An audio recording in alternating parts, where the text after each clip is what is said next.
month or end of the month. Otherwise, but the weird thing that's been going on in my city is I think some trank has been getting pushed around because I've been seeing people do matrix moves on the corners of the streets. Some weird stuff. Trank is that like horse tranquilizer with fentanyl laced thing. It's gnarly. I was shocked. I'm sure everybody saw the Little Nas video that went around. Adams was reading yesterday on it, and didn't you say he assaulted 4 officers, Adams? Yeah, he's facing 4 felony counts of resisting arrest and assaulting 3 officers. Okay. Yeah, I didn't even, like I said, I'd seen the video, and I was just like, the way he was dressed, I was like, oh, this is such a publicity stunt, but I didn't realize that he'd actually assaulted those officers and stuff. Well, not only that, but eventually, most people saw the video of him in his underwear. Eventually, he got fully naked.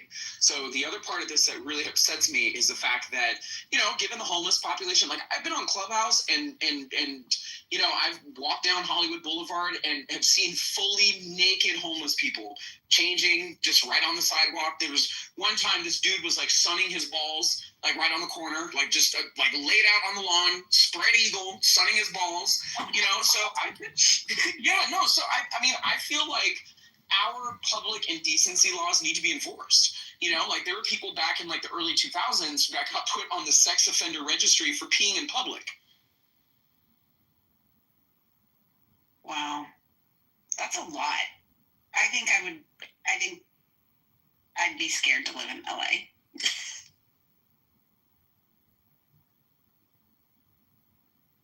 I think to a degree, I'd say Sacramento is almost equally as bad. Sacramento is terrible, the opposite side of California. And then of course San Francisco.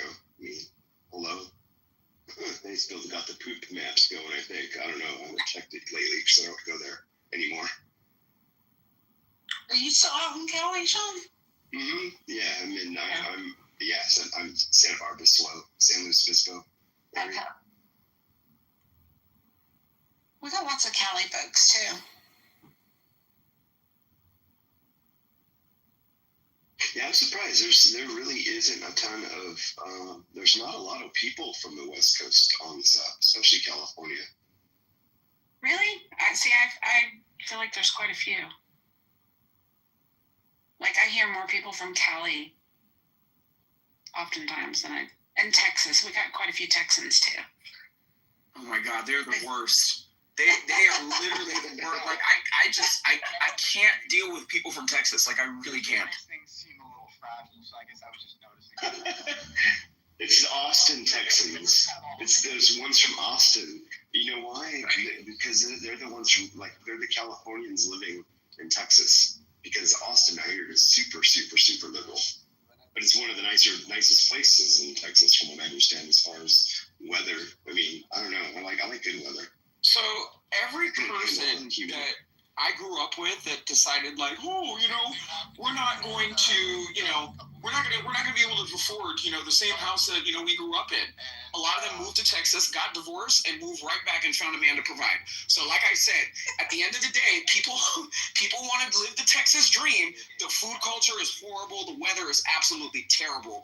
And, the taxes are through the roof. You're not going to necessarily pay income taxes, but have you guys looked at property taxes in Texas lately? Well, that is the thing that I will say. I have a friend that moved from Cali to Texas, and he said he was like, the Mexican food in Texas is shit compared to what you get in Cali, because I guess it's more like a Tex-Mex, not like a authentic Mexican. He'd be complaining about that all the time. Speaking of food, there's some good Tex-Mex, though. You just have to know where to go. But have you ever had Taco Deli? Their salsa is phenomenal. If you ever come across Taco Deli, you gotta get it. It's not too hot, so it's gringo friendly, but it's got a really good flavor, good flavor. Taco Deli, there's a few of them, and I think they're in Texas. Yeah. Being a Mexican, going to California, being a Texas Mexican, going to California, living in California and San Diego, and then eating the Mexican food there, I have to disagree with all of y'all. Really? Not for me. Y'all just, I feel like the California food just slops a bunch of guac on things. Put some like fucking, I don't know, pomegranate seeds in it and says that it's Baja. I don't know. It's just not for me, you know? So you were the opposite. You were a Texan, and I'm assuming like grew up with the Mexican, and then you went to Cali. Yeah. Okay. That makes sense You though. know, I'm also Chicana. I'm also Mexican, right? I guess. I'm Chicana myself. I will say that Central Mexican food, just like Central American food, Central African food, Central European food, is not the same as coastal food. You know what I'm Right. saying? Yeah, you're 100% correct. And sometimes it's a lot lighter, and brighter. The coastal foods are brighter, fishier. You know. Yeah. Let me tell you something. I learned this from my parents. Never eat seafood any more than 20 to 30 miles away from the beach.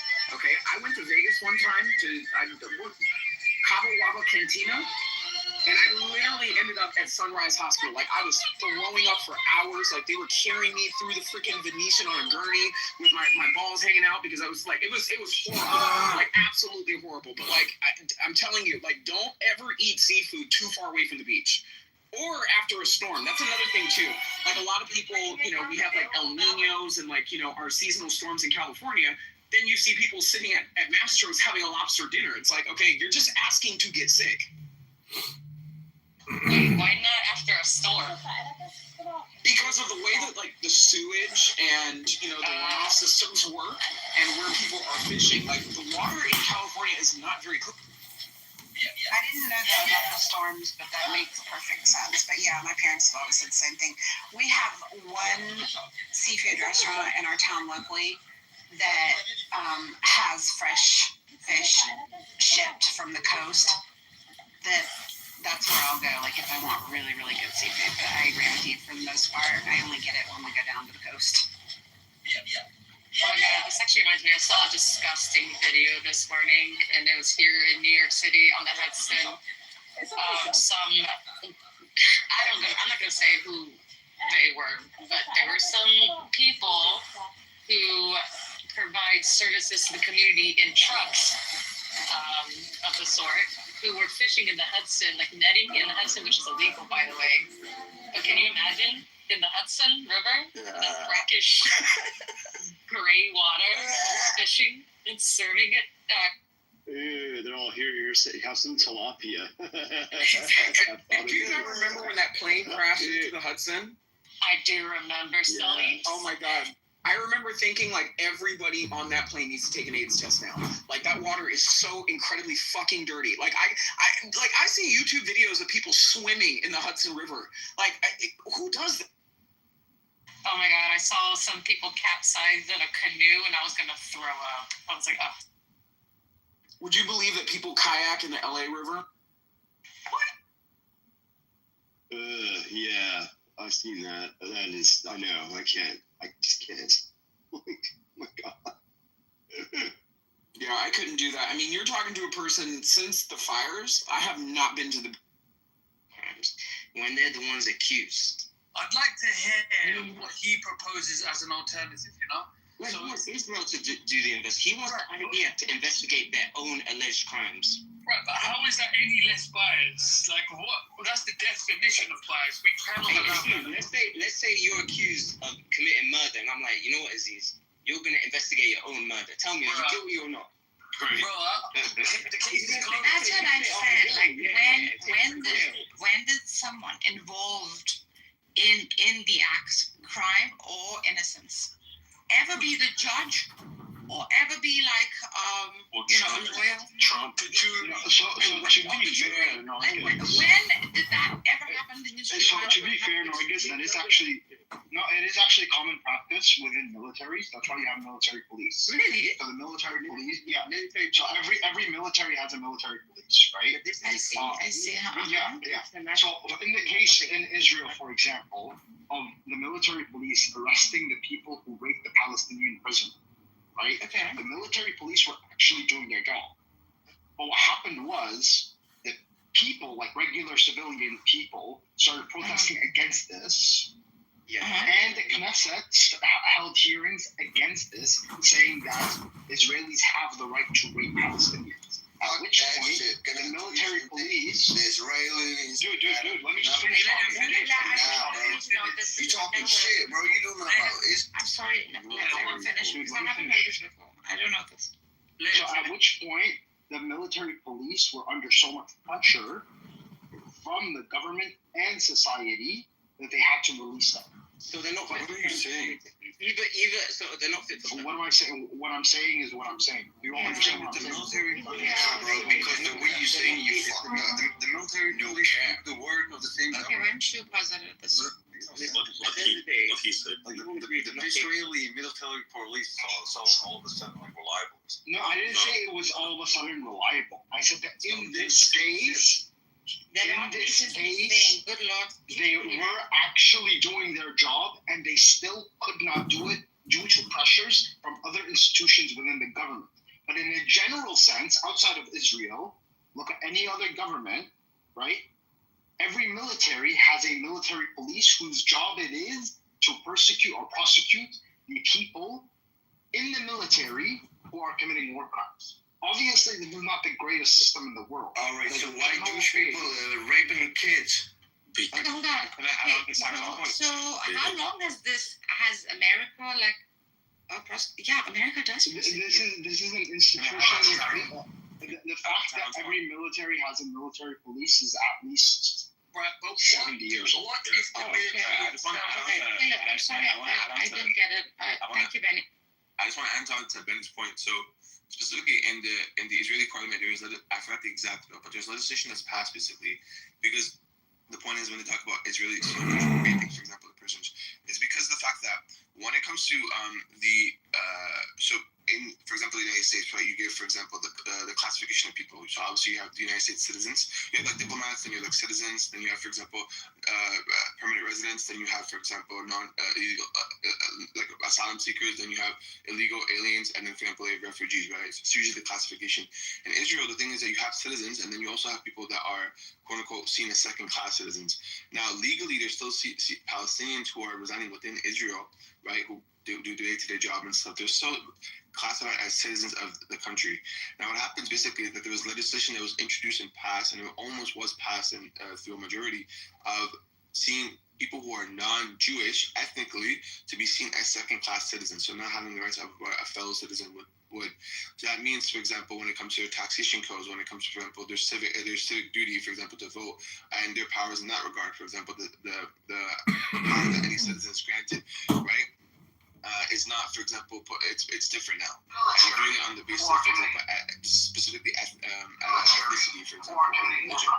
And so that's why, for example, the individuals that are seen, for example, in prisons are seen as the lowest because, one, not only are they not citizens, but they're also not considered as, for example, quote-unquote people, because now they have no legal right. When they have no legal authority, for example, technically no other country can go into that country and to claim them or have a claim upon them, right? And that country, which is what they're residing in, is current day occupied Palestine. They actually have no legal status. So if something to happen to them, no one can technically do anything.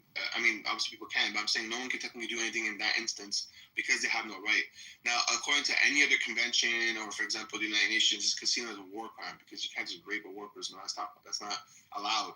But that's the thing. No one has the legal means per se to go in, and no one would want to go in because obviously the ramifications that Israel would do to them. So that's why when these cases come up, the thing is that it's very evident, but no one can really do anything in the immediate. So. How much can one trust? How do you get to this as a human?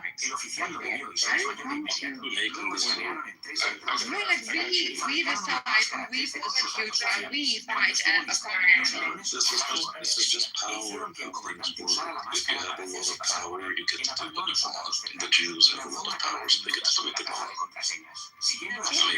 I'm saying as a system, I'm questioning the system. Yeah. Again, who defines the system? Who's for power? So, not just the system. Your whole interpretation of how law works is extremely Jewish. You go by the letter of the law. Basically, lawyering is just looking for every technicality. Yeah, you're right The about master that. was masturbation. Oh my god, you're so genius about that. Please don't scroll. I'm just trying to become a big And content that creator. could perhaps be because of like extreme orderly extreme ritualistic practices. Yes. Like, right? Yeah. Like it's very it's all foreign to the Sorry, can I get the mod, please? Someone give me mod. What happened? Why did you drop? Oh, I had a phone call. I don't know. Okay, here. Thank you very much.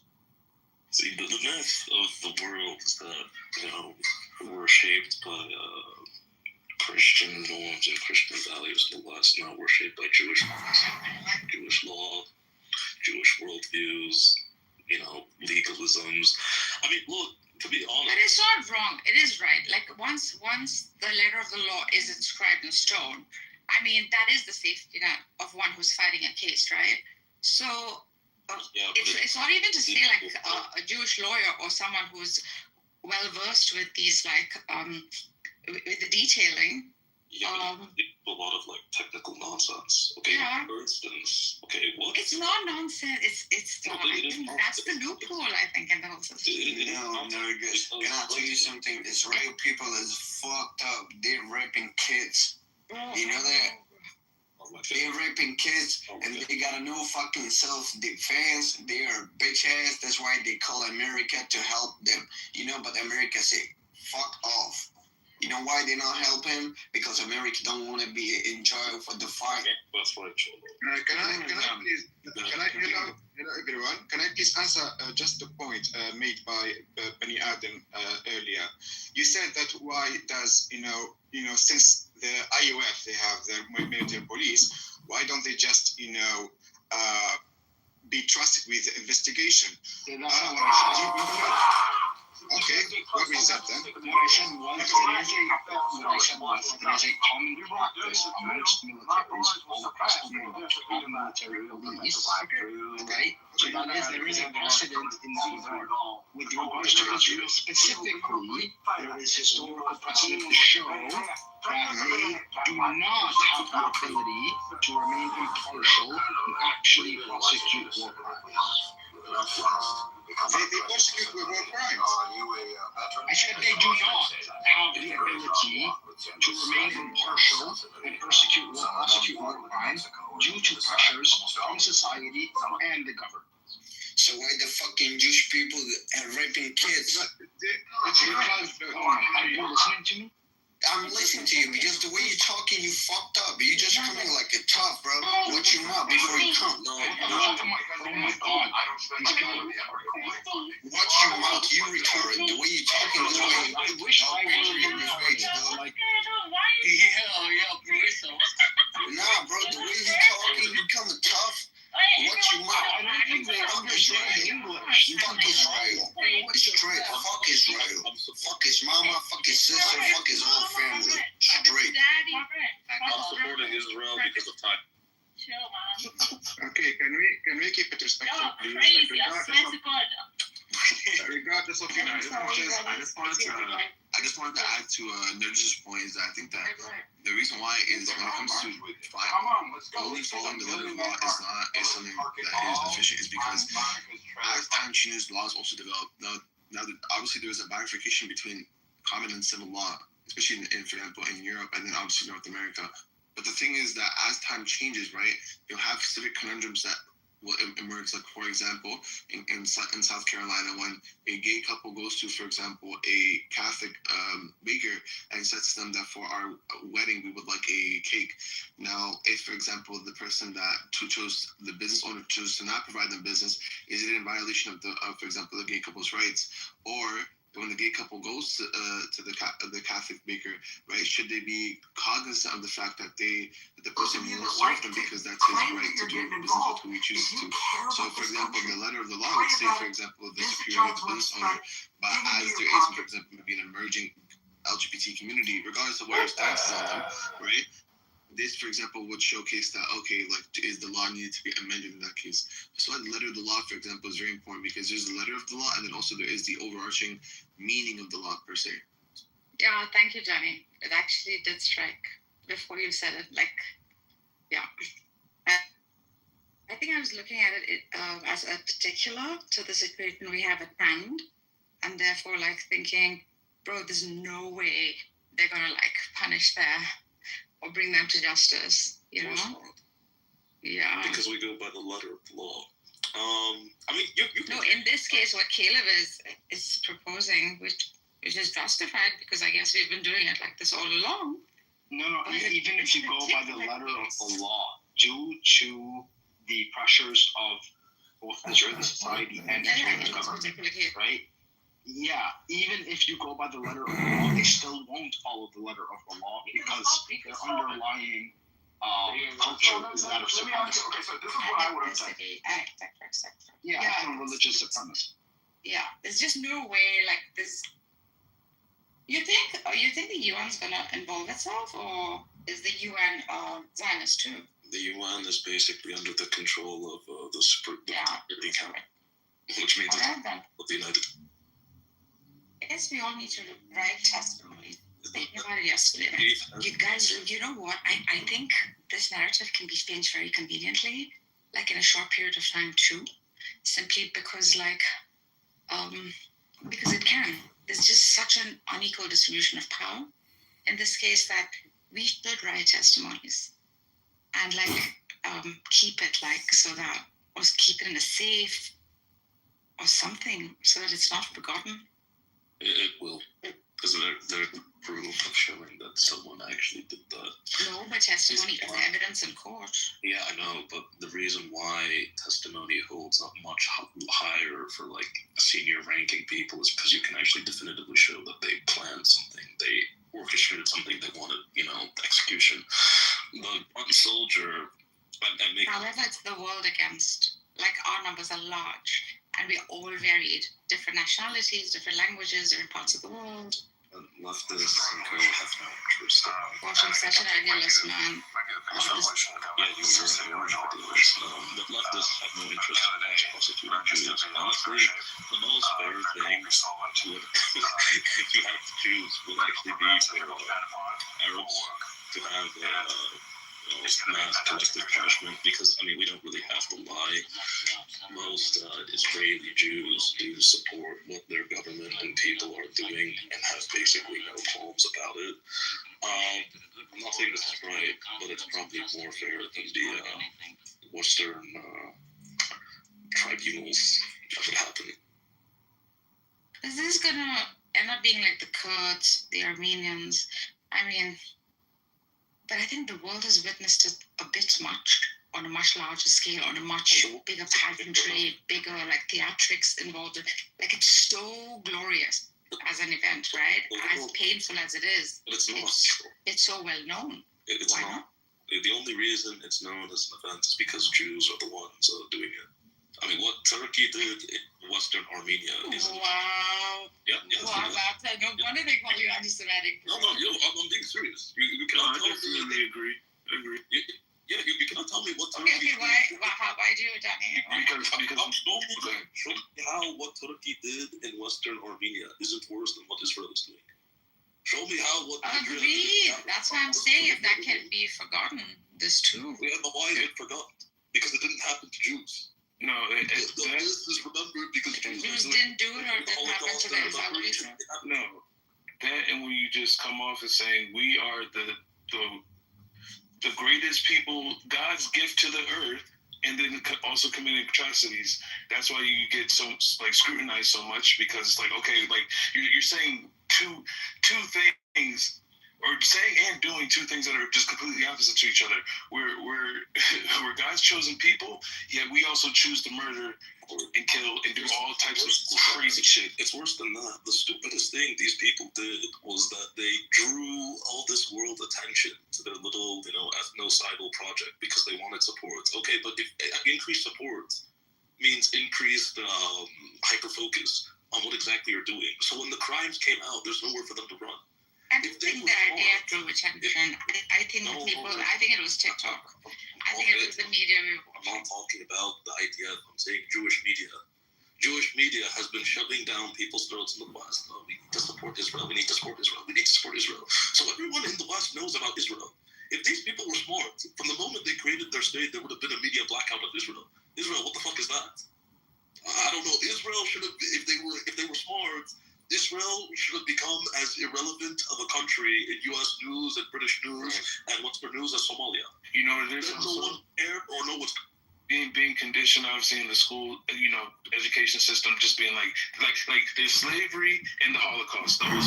Those are the only fucking goddamn atrocities that are main focusly taught. From fucking who knows, 8, 9, 10 years old and shit like that. Outside of that, everything is just like a sidebar of things that have happened. So I won't harp on it too much, but I mean, just let me know if I'm wrong. But okay, you know what? I'm going to say something kind of crazy. Yeah, the Holocaust was bad. I can't believe I said that, right?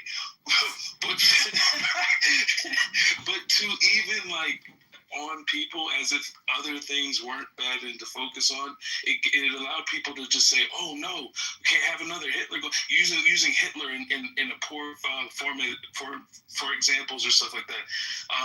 Saying things are anti-Jewish and anti-Semitic. Bro, everything is anti-Semitic. Like, goddamn, you know what I mean? So when you sorry, go ahead. But that's why these guys were stupid. Everyone knows who Hitler is. No one who knows who Lazar Kaganovich and Genrikh Yagoda are. Both of them happened to kill twice as many people as Hitler in the same decade. Unsurprisingly, they both happen to be Jewish. There's a reason you will never hear about the Ukrainian Holodomor in any history textbook. I learned there was literally a paragraph of it in my world history class in 9th grade. Insignificant detail, right? Yeah. Because you don't want people to scrutinize that. You don't want people to examine, why was it when 11 million Ukrainians bit the dust, 80% of the KGB was Jewish, 50% of the Soviet Politburo Jewish, 11 of 13 major gulags in the Soviet Union Jewish, right?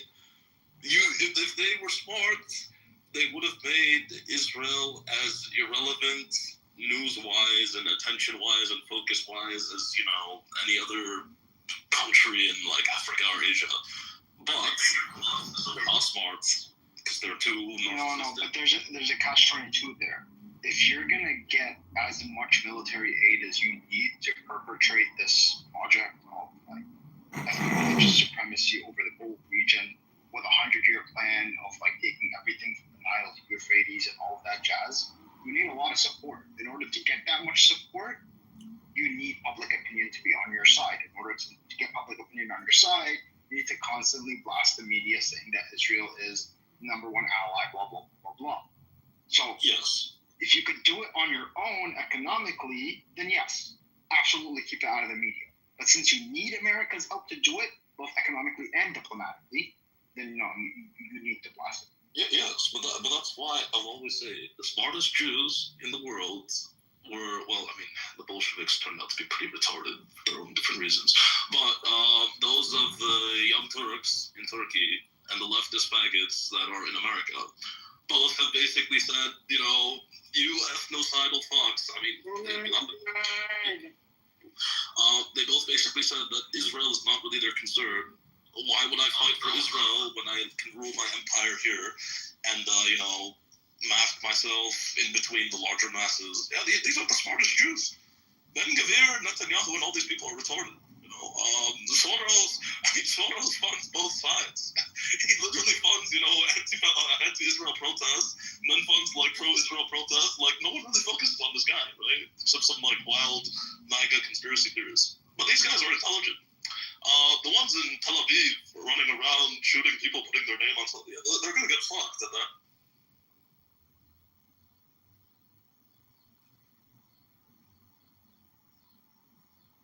No, 1,000,000%. And just jumping in real quick, I just appreciate you because this is more so, if nothing else, a learning experience for me.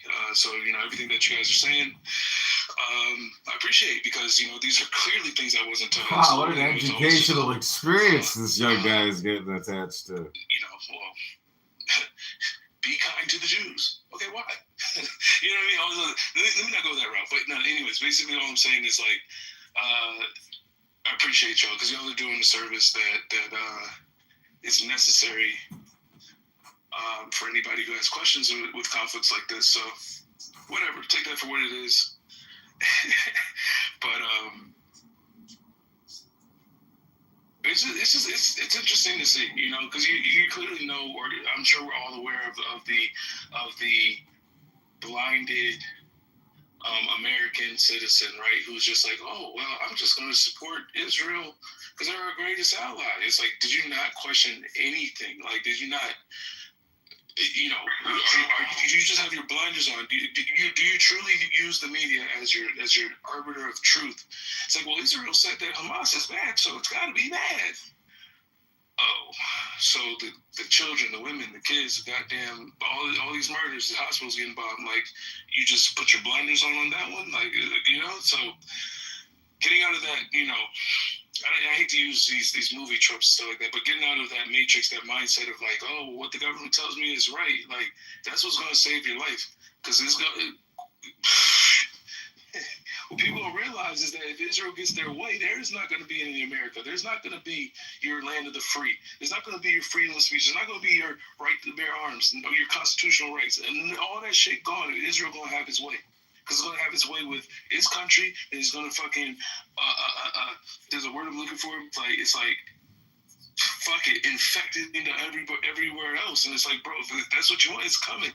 So either keep your eyes open, you know, really truly figure out who the enemy is. Is Hamas infiltrating the American lifestyle?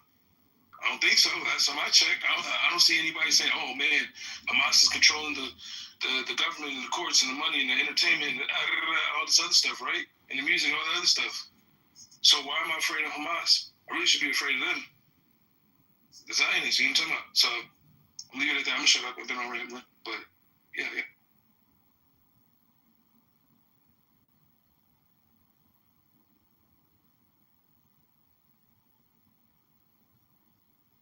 Well, you know what proves that point is the fact that Netanyahu, 20-some years ago, maybe the clip was from the 80s, I'm not sure, but he basically said that they have all the presidents in their back pocket, all right?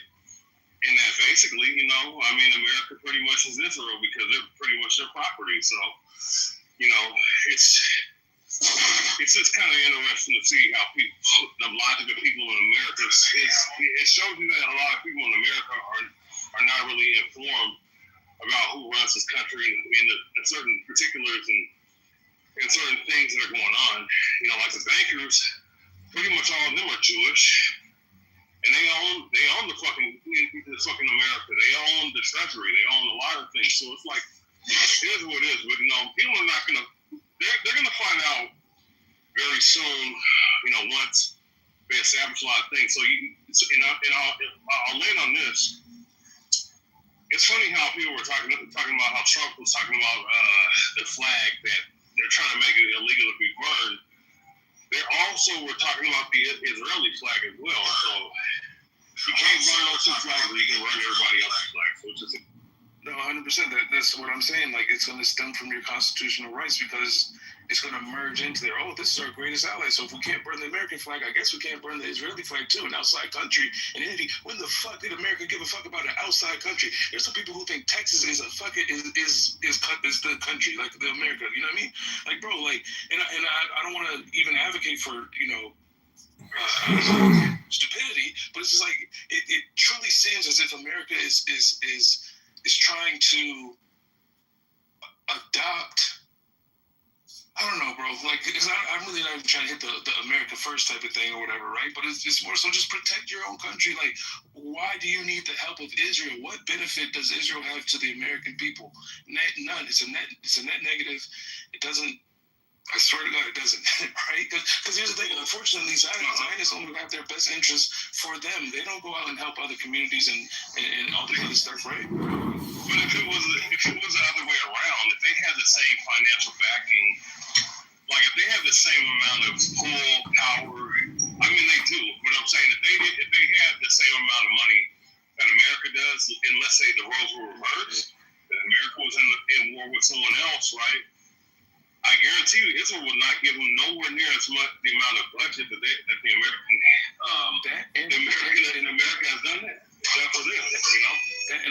the question on you. If okay, so can somebody in Israel? What happens if somebody in Israel burns the American flag? Ain't nothing gonna happen. Ain't nothing gonna fucking happen. So there we go. Yeah, so I mean, it's just where it's going. I mean, there's other things as well that's being put in. You also have to worry about the Vatican as well, but at the same time, I mean, it's very much looking like this is where it's going. This is the place where it's going to in America, obviously.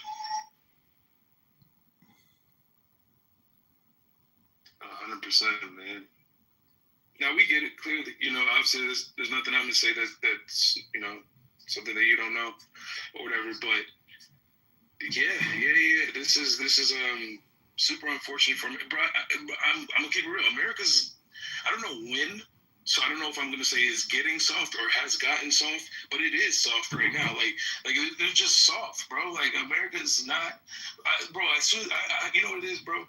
As soon as them towers got knocked down, America, like that really showed America. Well, actually, no, because we definitely did some crazy shit.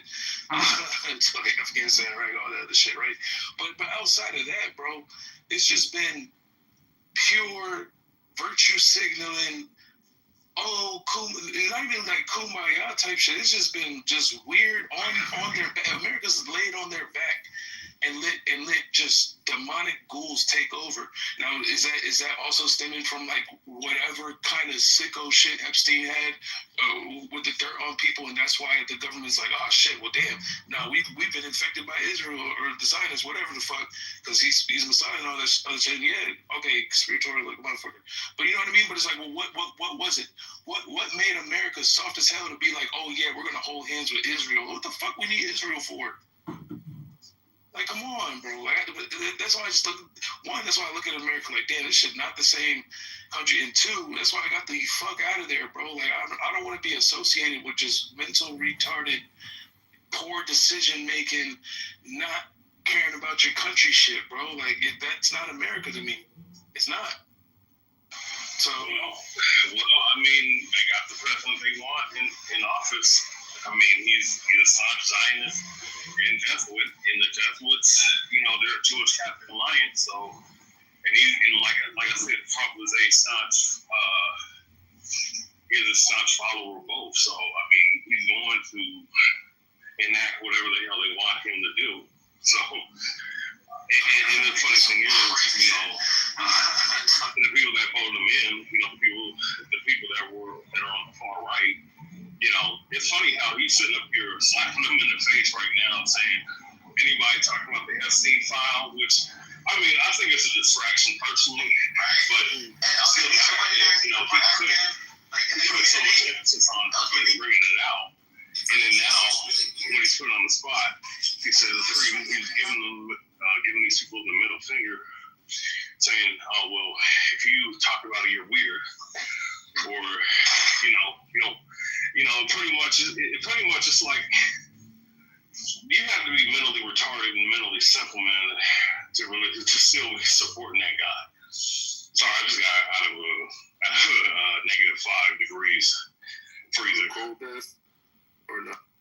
Nah. Just have to walk in. Not working. Gotcha. No, you could I can imagine this. Pretty cool. Yeah. No, but I mean that's one of those things though. It's like, but that's what he ran on, right? Like he ran on saying, "I'm gonna stop these wars. I'm gonna, expose these files that Joe Biden didn't want to do." And then either somebody gets in his ear or shit, there's more damning evidence on him than he probably even knew. It's shit, you never know. Maybe bro was like, oh man, I probably did these shits in the 80s or 90s with Epstein, but like, there's probably no video. Nah, boom, hit him with a video. Oh, he said, oh shit, no. You never know. Because but what we do know is that shit happened, and it's currently happening with certain Zionists getting caught doing pedophilic shit and then just getting sent straight back to Israel. So like it's a continuing, ongoing thing. So really, it's damn near if you got that dirt on your name, you're guilty. Because the thing is, they're not talking about it. So the fact that even it even gets brought up or you're questioned, how'd you find yourself in that situation? How do you, nah, bro. Honestly, if you even get an inkling of questioning about touching the kids, you can say, okay, what is we talking about? Like what? No. So it's just like, but they support that shit. And like I said, like I keep going with, like, maybe that's just how they're run, or that's how you get on the end of the fucking powers that be. But that's not some shit I want to associate with. That's not like, why do my political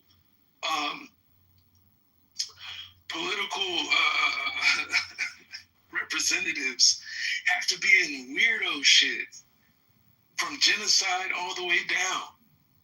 I'm just not cool with it. I don't like it, and I'm gonna just keep. All I can do is just keep calling this shit out. I'm not unfortunately in any power or say so to, change the. Oh, really? In my mind. That's why I talk with you. People in the background were like naturally healthy and tanned and beautiful, and I'm like, this is such a great little, not meaning to be documentary, but it's a little slice of time before plastic surgery really started to take over Hollywood. I was going to mention the plastic surgery of the 90s is not the plastic surgery of today. I don't know. It's just so, I don't know. Why did it seemed like it looked so bad. I don't know. Is that rude? Yeah. No. Well, I mean, it's factual, right? It's just factual, and it's also, it kind of, okay, this is complicated, as is everything else going on right now, because it kind of exposes that people don't quite have a very realistic view in their mindset about them. Body dysmorphia is a real thing.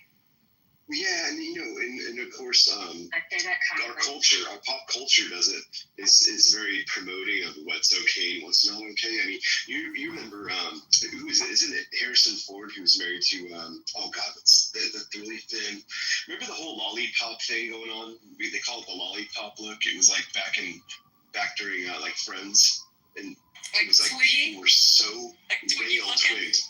Yeah, twigged out totally, and then now we've seen like where it's okay to have some weight on you, But it's been interesting to see the ebbs and flows of like pop culture. You would think it's sad. It's close to that. I mean, body shapes and facial features should not be trends, right? Where everybody's going to get their body to look a certain. It's pretty fucking. I'm sorry, it's pretty sick actually. That people try to shape their bodies according to whatever is popular at that time, and it's not going to work out well in the end. You can't keep morphing your body like that and come out okay. So I was just listening to this podcast with this professor who researches that very thing, and who described this reality that women. She described this situation that basically women are competing with other women at all times, and here, I'll come back. You guys talk. No, intrasexual competition is stronger than between. So within the sex, there's competition, and that's a biological thing that's real. But the other things we sort of crafted around that, and what we think is competing. Like I said, the idea that a body shape should be en vogue is that's a culture thing that's just nutty that we even do that, and that these women, they get the BBLs, they take then they take their butts out and then put in the lip filler, take it out, take out the fat from the cheeks, put it back. It's crazy.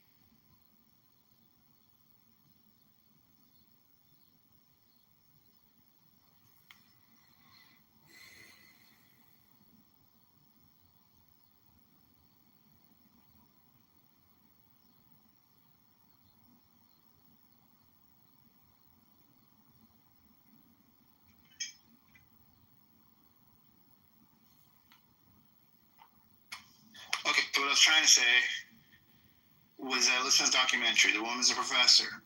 She described how women are always competing with other women.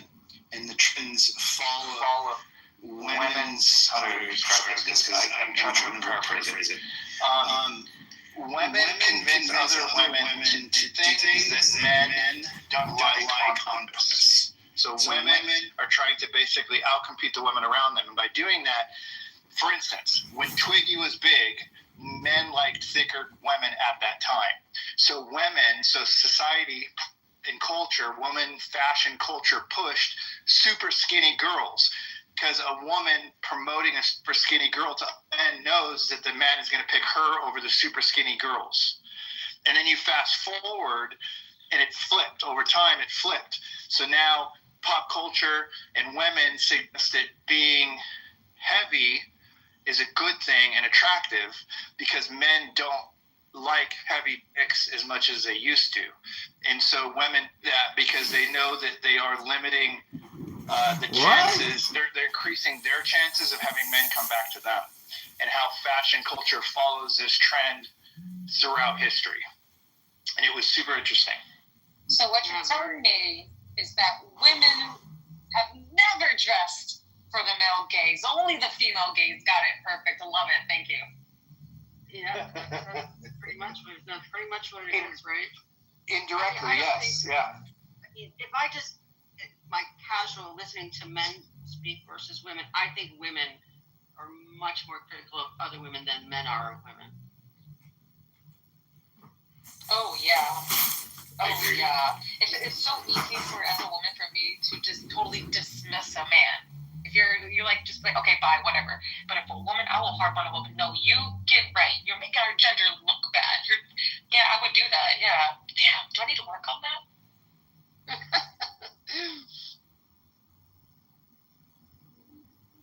I won't lie, but sexually speaking, when it comes to super, super thin women, it's a very bruising experience.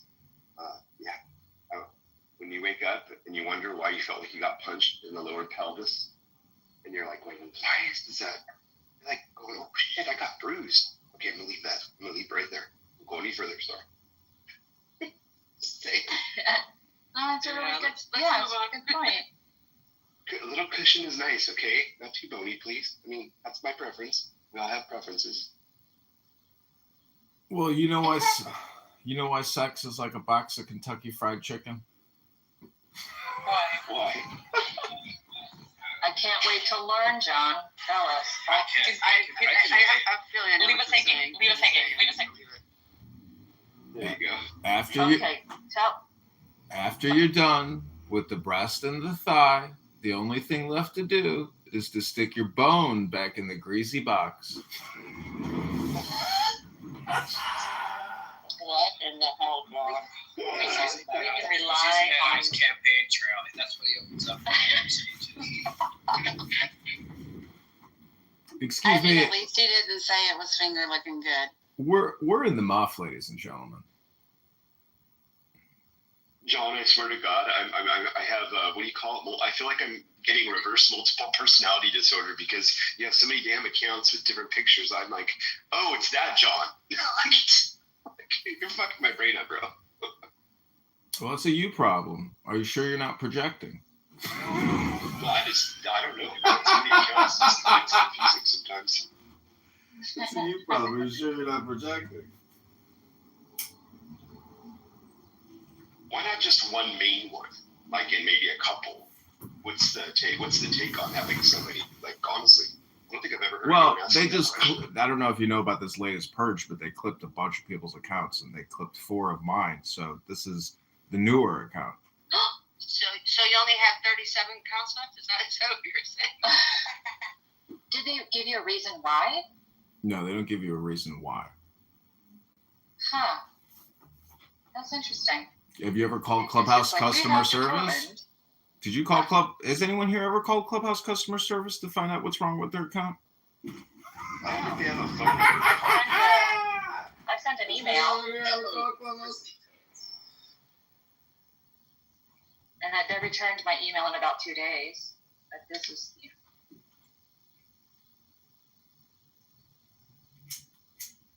I mean, I think that their customer service department is right here in this room. Meaning It's in the muff? How many apples do you have? How many apples or Androids do you have in totality? What is the total number now? I'm curious. I've got about 60 phones in this office right now. Wow. Are they all apples? Are they Androids, apples? What No, do you I got going film right now. I film off of 2 like really nice iPhone 13s that live stream to YouTube, and that's all the apples that I'm using right now. So you were aware of yesterday's glitch, right? With Android not working. John has a YouTube account, and you can see a lot of his work in there. If you're curious, it's pretty cool. Yeah, it's like 5 years of your life sucked into YouTube without your permission. You're like, how did he find so much time to record so much of me, wasting so much of my time talking on Cloudhouse?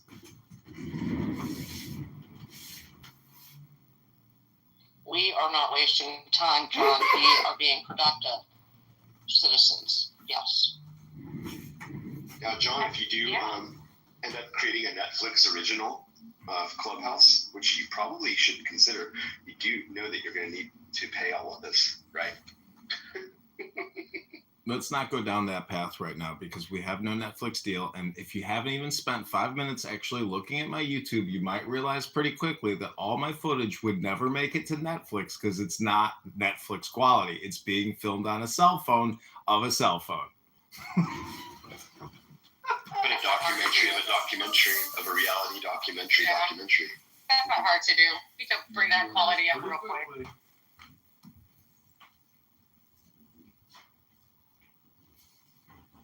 I think the best reality is Clubhouse, to be honest. I mean, you see the reality shows, I'm going, geez, this is far more entertaining.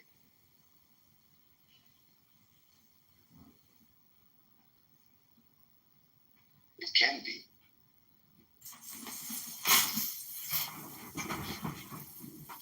Anyone here know what the fastest way to get into the muff is? Diving. With moisture? Money. So money, moisture, and what was Moose? Muff dive. You gotta dive. Muff diving. Okay. No, you guys got it all wrong. It's poetry. I know you guys are from the 21st century, but I'm just saying that poetry is the quickest way to get into the muff. Is it yours or somebody else's? It's my poetry, of course. I thought it would be dancing. I think dancing would be the quickest way to get into the muff. Well, they say just join the dance and the partners will find themselves.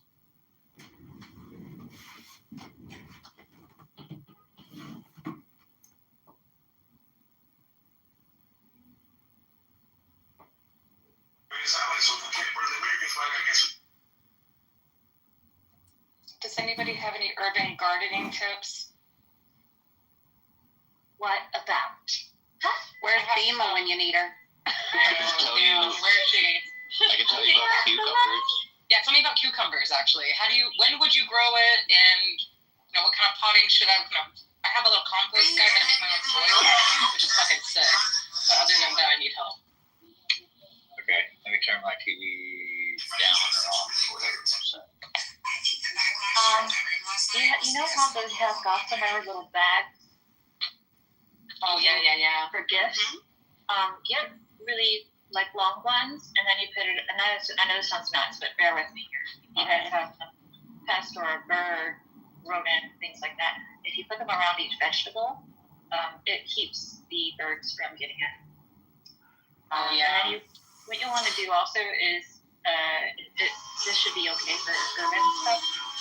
Get some gravel, just want to keep it gravel, and because you don't want the vegetables to be sitting on the ground, they'll rot as they grow. So in my situation now, I have a nice little terrace. It's great sun. I have planters. It's just a little terrace. It's not that big. It's like a simple balcony. It's so cute. Do you have balcony? Oh my God. Do you have that balcony? You said you had a nice little terrace. I misheard you. I have one of those too. instead of using, well, you can use the bags, but you can actually, if the vegetable starts to grow, and it's like hanging on. Proud of her height is when she lived. She moves with all the careless and high-stepping grace. The extravagant courtesan's thin face, the slimmer waist in a ballroom wood, the floating robe in royal amplitude. Pulls in deep folds around a dry foot shot, with a bright flower-like shoe that gems the sod. The swans that hum about her collarbones, as the lascivious streams caress the stones. Concealed from every scornful jest that flies, her gloomy beauty and her fathomless eyes.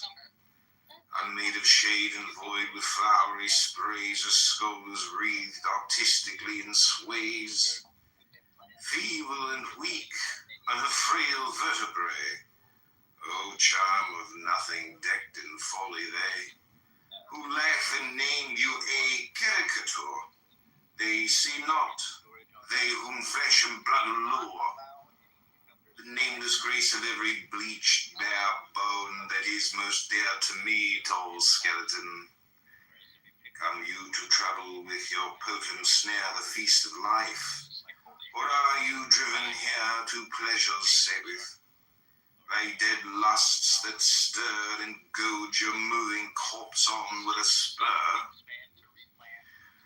Or do you hope when sing the violins, and the pale kindled flame lights up our sins, to drive some mocking nightmare far apart and cool the flame held lighted in your heart? Fathomless well of vault and foolishness, eternal alembic of antique distress, still o'er the curved white trellis of your sides the saintless wandering serpent curls and glides. In truth to tell, we fear lest you should find among us here no lover to your mind. Which of these hearts beat for the smile you gave? Charms of horror pleased none but the brave. Your eyes black gulf, where awful brooding stir brings giddiness. The prudent reveler sees while horror grips him from beneath. The eternal smile, 32 white teeth. For he who has not folded in his arms a skeleton nor fed on graveyard charms recks not of verbal woe or paint or scent when horror comes the way that beauty went. Oh, irresistible, the fleshless face. Say to these dancers in their dazzled race, proud lovers with the paint above your bones, ye shall taste death. Musk-scented skeletons, withered Antinius, dandies with plum faces, ye varnished cadavers, grey Lovelaces.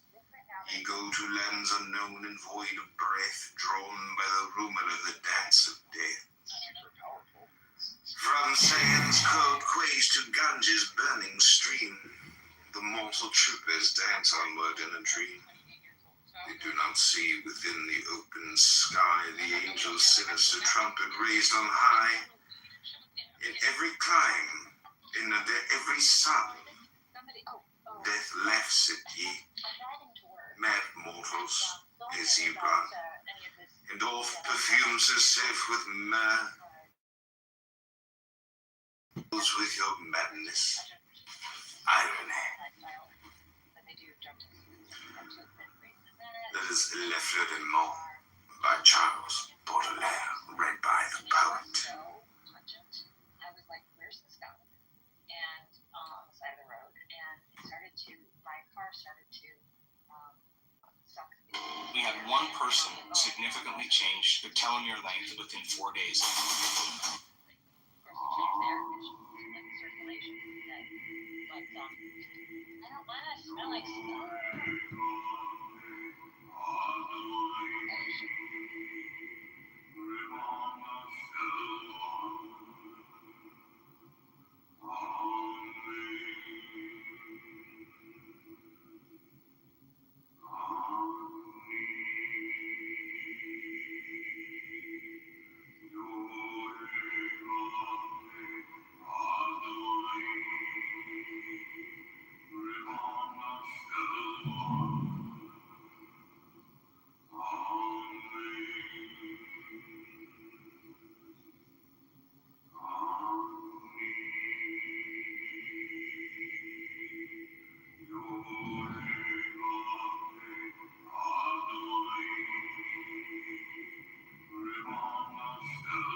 Boy Sound is a godsend. It's family. Boy Sound is my support. Boy Sound is my encouragement. Your hair deserves better shampoo and conditioner. Now that's a duo that shields you from damage.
I'm like, which account of mine is that?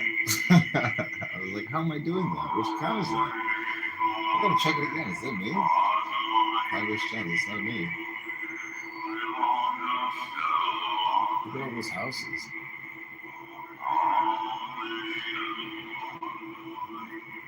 Oh, this guy John's created a lot of houses on this app. He must have real mojo. Must have powerful mojo.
The master has mastered nature, not in the sense of conquering it, but of being it. Laid on their back and let just demonic ghouls take over. Now, you have no simultaneous. I mean, and those two Mossad agents literally said, and we have quite a few Jews living in Amsterdam, so I can read everything.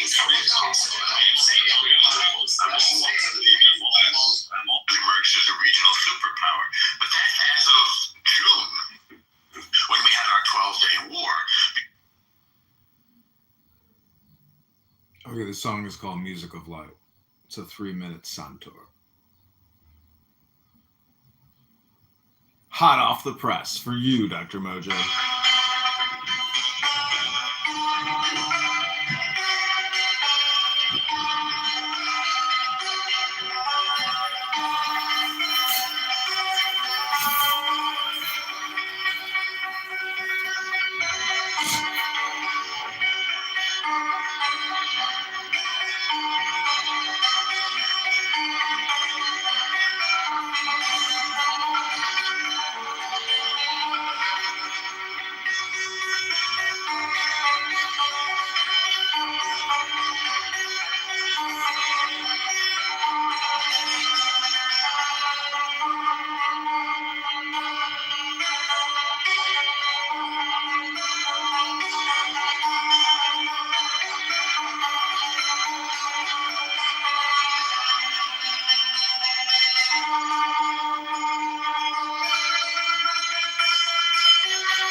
Quite as because obviously fresh vegetables are more expensive than frozen. There are ways to do it. You have to get creative, and it has to be something that you want to do. Right, that part. Yes, the want, y'all, for sure. For sure. A lot of these views split away. But yeah, it was the room. Testing. It kicked me. Talk to a person, you can't come off disrespectful and then wonder why they flip out. It's because we're talking calm, and then you call this house shitty and this, that, and the third just because you don't agree with it. No, bro, but still, that's your spade a spade, though. yeah, but that's your opinion. But that's your opinion. when the market first opened. I waited for a little bit. I was at a graduation. I understand that, but you're not in profit, and if you were, I'd tell you to sell. So, if you have time on that call, then maybe tomorrow morning, and it rockets, then that call will pick up its percentage, and you'll be back in profit. That's all I'm saying. But be careful of the market dipping between now, what is it? It's 12 o'clock, right? The brokers are at lunch, and you see what the indexes are doing. Okay, so follow the trend. In an hour, they'll be back from lunch, and maybe you'll get some up push. Yeah, get a little push. I'm not far off the money on my call at all. Okay, good girl. And then hopefully it can last till 4 o'clock, and then keep it. And then if the numbers come out all rigged, sense of connection that becomes possible. This is the human condition. This weird human condition of being both together and apart, which is why also the leaning into grief and communal grief. But then it raised this question for me of what is the role of anger in grief? So that's what I'm sitting with right now.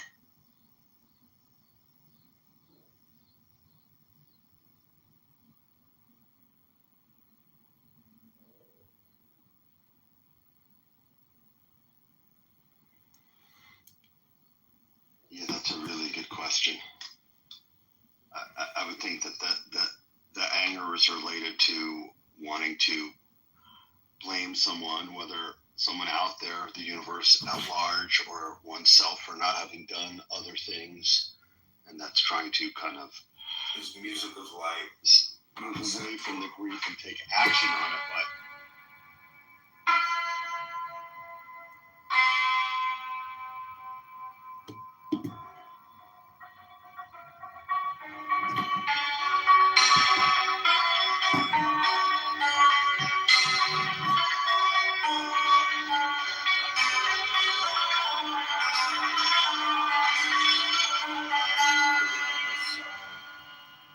This music of life on the South Pole.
Is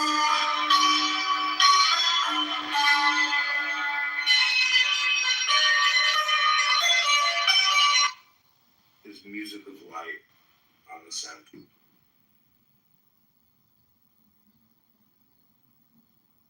Is music Toy with his country, that he's gonna fucking military who are committing war crimes. Obviously, this is not the greatest system.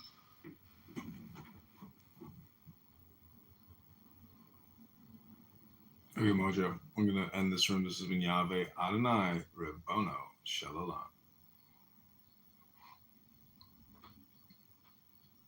Like the second day of school, she said, Miss Hessian, I think you forgot to bring in Maddie's medication. I said, what kind of medication? She's like, oh, well, all the kids in the class except for Maddie take medicine. I have it scheduled for a certain time every day. I said, my daughter does not take medication. Is she causing a problem? She's like, no. I just figured she was medicated. I almost wanted to cry.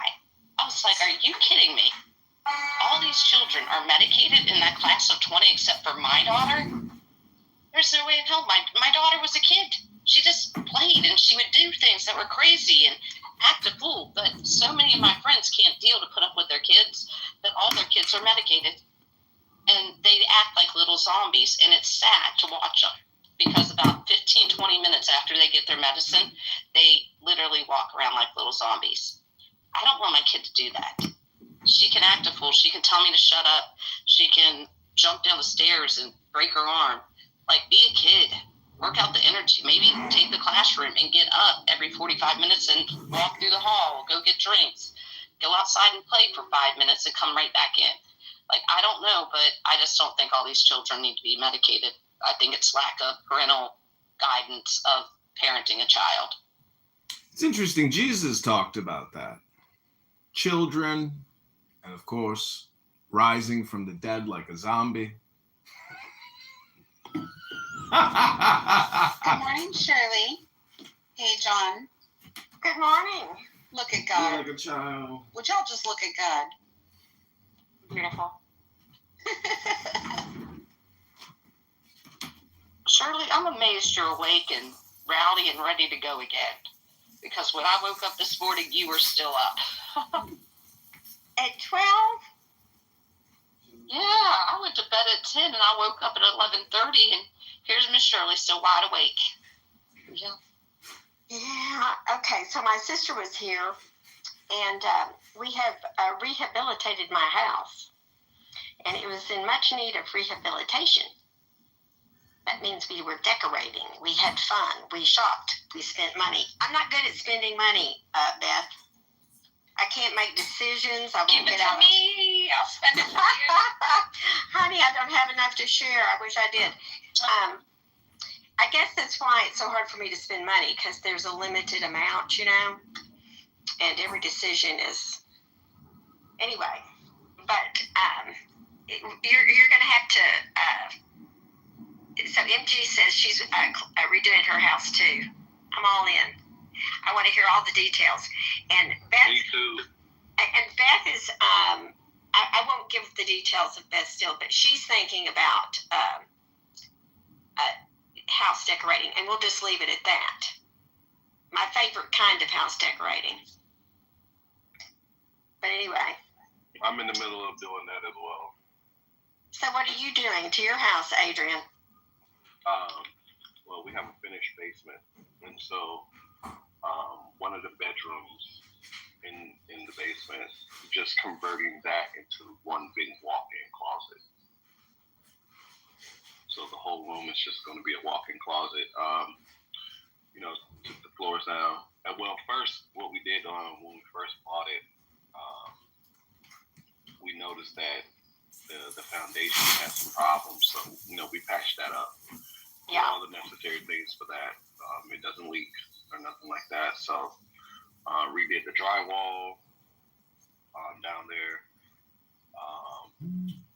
What else? Put in some recessed lighting. Ripped out the shower down there. Yeah. So. Are you gonna put one back or just leave it out? Yes, ma'am. No. I'm going to replace that whole thing, the whole bathroom.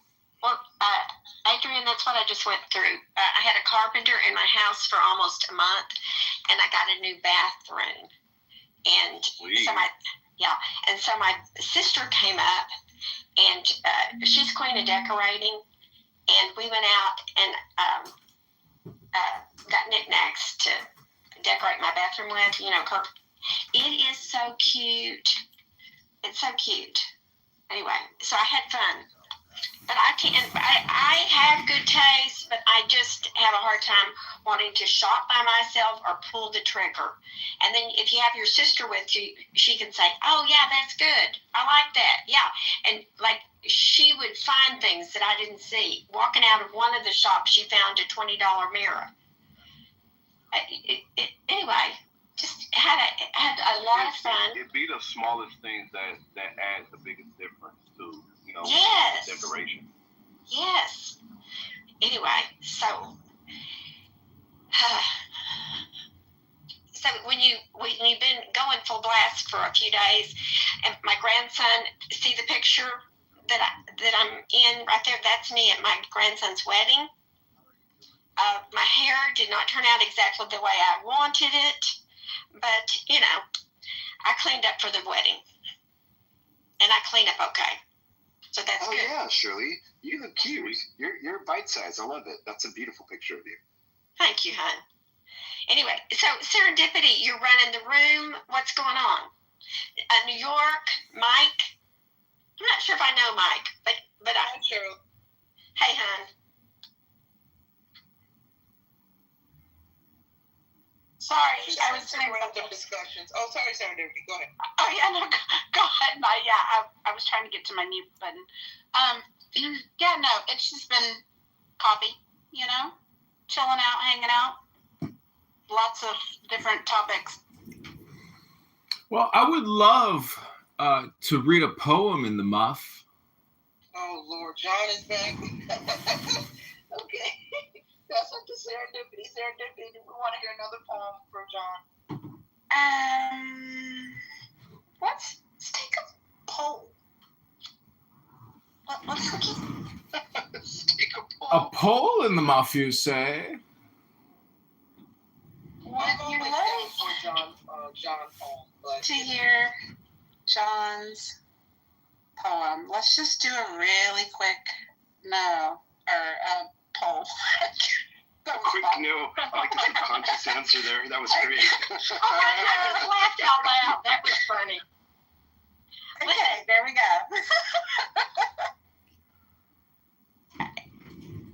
Wallace, I think I saw that you're working on your house too. Yeah, hey, Miss Shirley. I'm about to gut my guest bathroom. I have to do a full remodel on it. I came up to ask you how your kitchen cabinets turned out. I think that was 2 seasons ago, but I never found out how that ended up working out for you.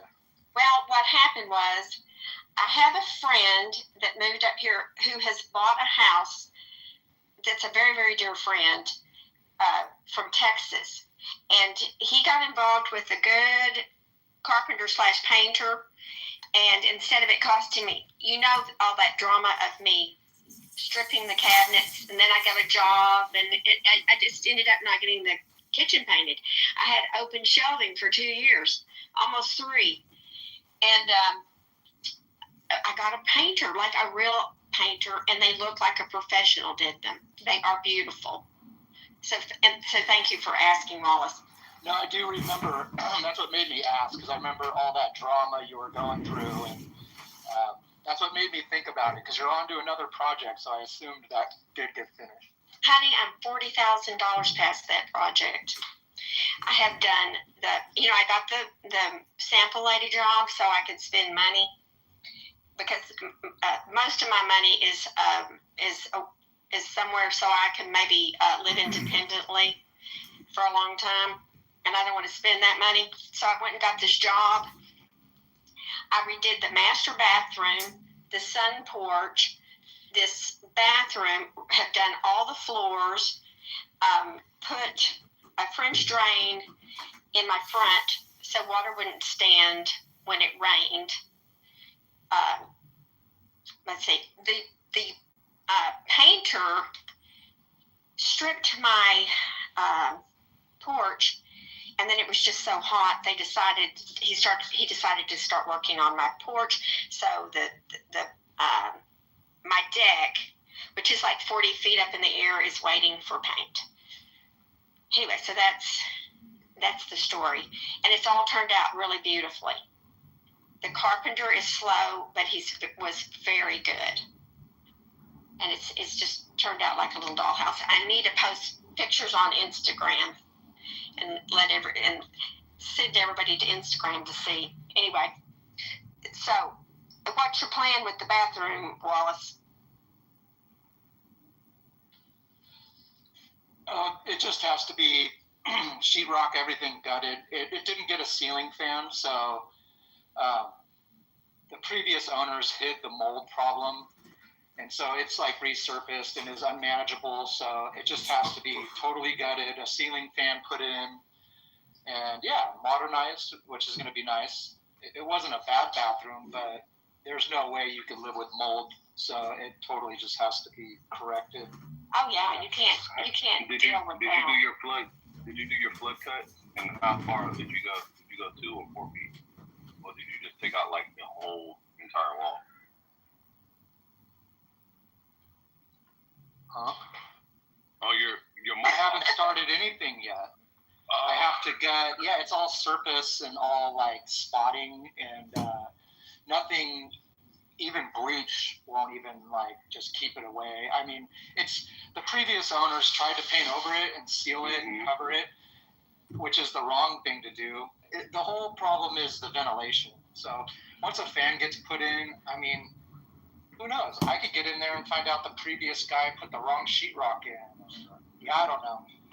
It'll be interesting once I tear into it, and I should have started in the beginning of summer because. Anyways, I'm a procrastinator. I'm in the mud. Okay, I mean, look, I totally understand. When you do your flood cuts and stuff like that, not to chase away what's happening, and also not to shift the gears, but to meet. In that case, it was my fear, my anxiety, this instant change of identity that I was on the threshold of maybe, and the incredible uncertainty, crazy pain, like crazy amount of uncertainty that I could have dissociated in that moment. And instead, I went for the love, and I went for the connection, and I went for being awake to both the anxiety, but also the sweetness of being in connection in the middle of all of that. And I was really shocked to find out that she had not 1 but 2 heart defects that had never shown up before that, and all of the doctor's visits and all of the stuff. And that year is when I adopted a gratitude practice, because it was a year before she was going to have some kind of procedure. So there's something about how do we cope with that level of anxiety and uncertainty? Like it isn't even cope. It wasn't even coping. It's how do I be, what is in relationship?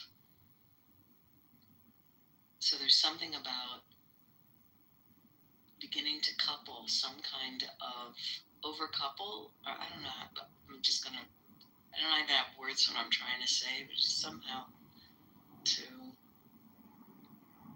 bring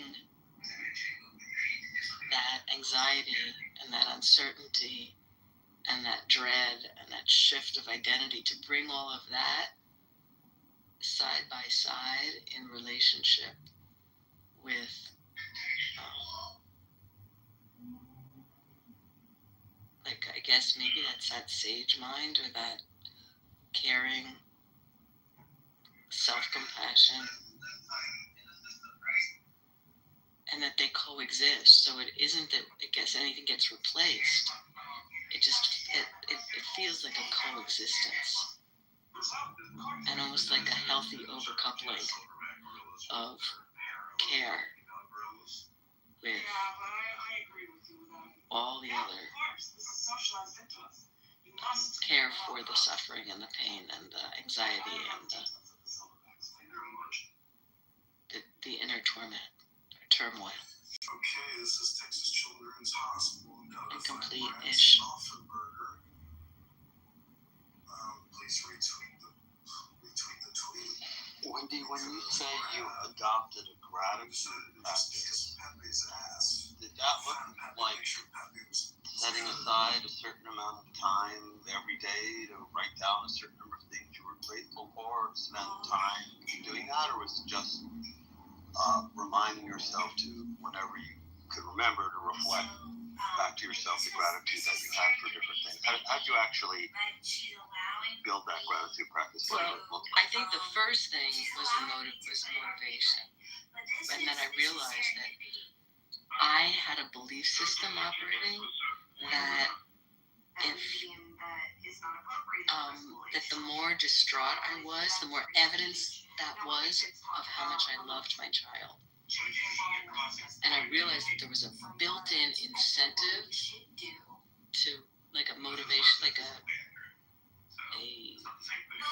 reward or something, for being really in the loss and in the terror and the pain and all of it. Like there was a positive identity thing. So I began to untangle that and realize, oh, actually what my daughter needs going through this whole thing for this year is a really happy, loving mom. She just needs a happy mom. That's what she really needs, a stable, grounded, happy mom. And so, and meanwhile, so I think that I was able to look at what's the payback, what's the payoff of being in the misery of this as in the terror. So that was one thing. The first thing was like acknowledging this is what's there, because then I could relate to it more skillfully without causing more harm. And then the next one was I created dog tags that I wore around my neck that were things like patience is possible at all moments, even this one. Another one was may I remain lovingly undisturbed by the comings and goings of phenomena. I created these dog tags, and I would pick a dog tag, and I would wear it in the morning. And when I would notice my mind kind of going off, I would literally take hold of the dog tag, and I would just hold it. So there were all sorts of things that I did to just build in ritual in my life that kept me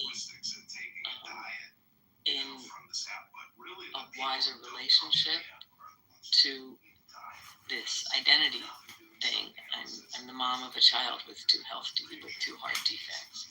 And then the other one was I started for the first time writing down what is something that I'm grateful. Actually, what's something I'm grateful for? What is something that was satisfied? What was something I enjoyed this day? And that sort of evolved into that.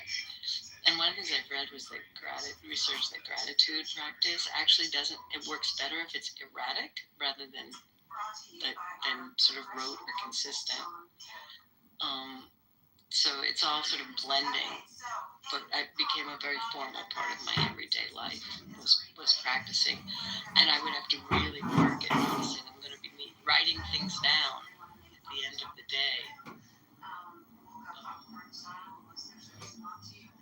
But it was more about how do I stay balanced in the middle of this. It wasn't so much about shifting, replacing something, because I know replacing the mind state with a different one, but it was just inclining the mind in the direction of being more balanced and beginning to associate the anxiety and the uncertainty and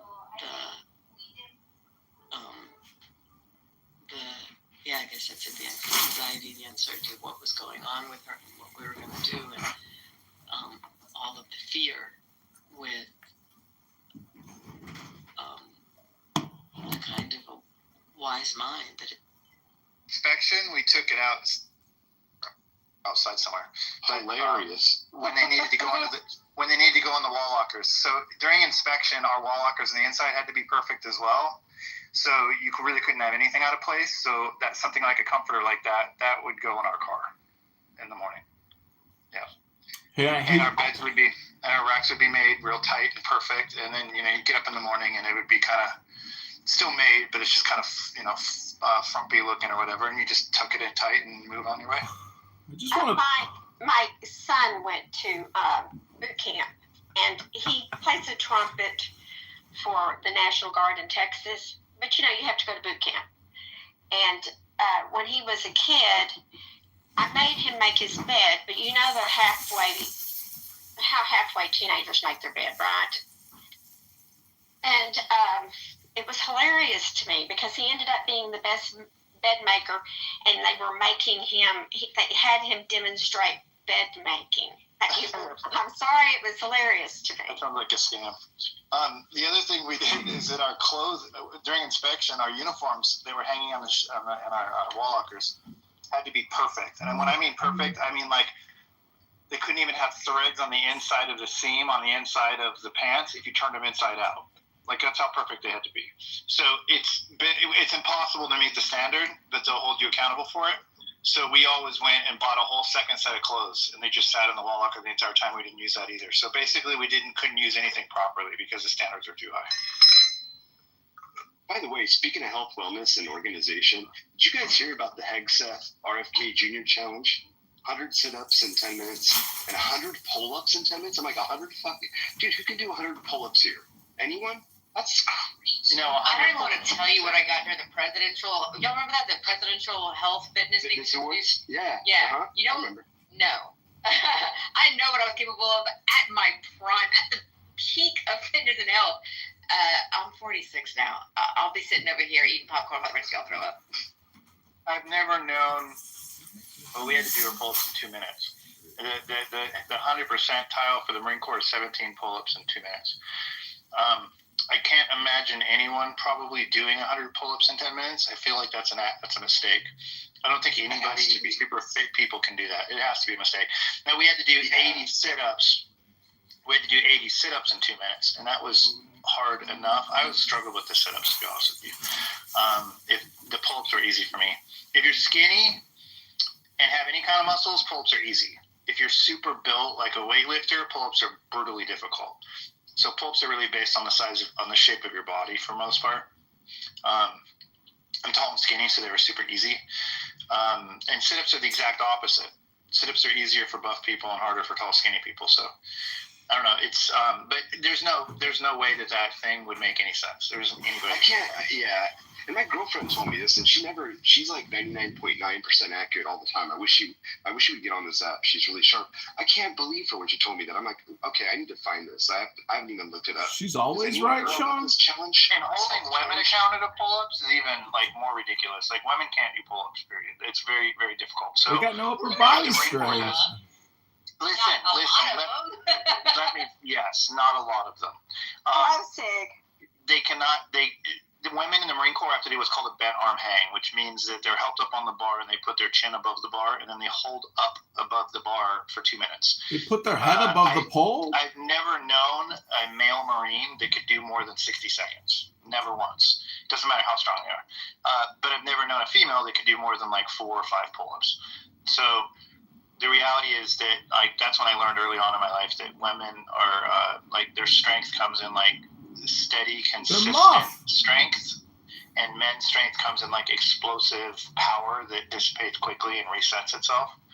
So it's like 2 different types. Like women have a strong, steady strength, and men have explosive, fast power. When I was a little kid, it was back during Kennedy where we had gym and we climbed ropes. We had ropes that you could climb in the gym. I was the hanging bar champion. Nobody could beat me. Now I couldn't do that. I can't do pull-ups, but I can like a little squirrel up that rope. Like you have no idea. I was super quick. Go all the way up, come back down really, really quick. I'm good at that. I can hang on that rope for hours. Never once get tired. Not once.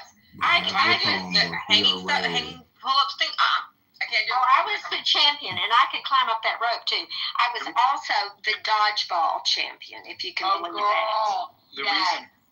The reason you could climb up a rope probably and not do pull-ups in the same manner is that climbing up a rope is about the technique of hooking your feet over the rope and then using your legs to go up the rope. That's really the technique. I was touring in college with my kids a couple weeks ago, and I'm 52, and I climbed the thing. And it was hard, but I did it because I just used my feet to do it mostly.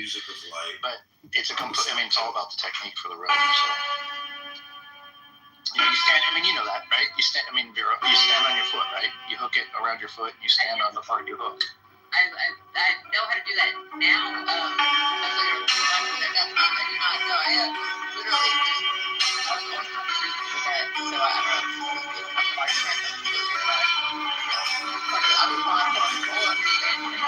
You should be able to do pull-ups. If you can pull yourself up a rope by just your arms, you should definitely be able to do pull-ups. Yeah, but like I said, you're using your legs and your feet to go up the rope. What's a very specific technique? Like to look right under your top foot and over the top of your bottom foot, and you squeeze them together so they make the bounce across your feet, and then it's like a step. You push it down. I'm sure my technique wasn't that good, because still, you can speak to that other thing. And this was many years ago. I can't remember what my technique was.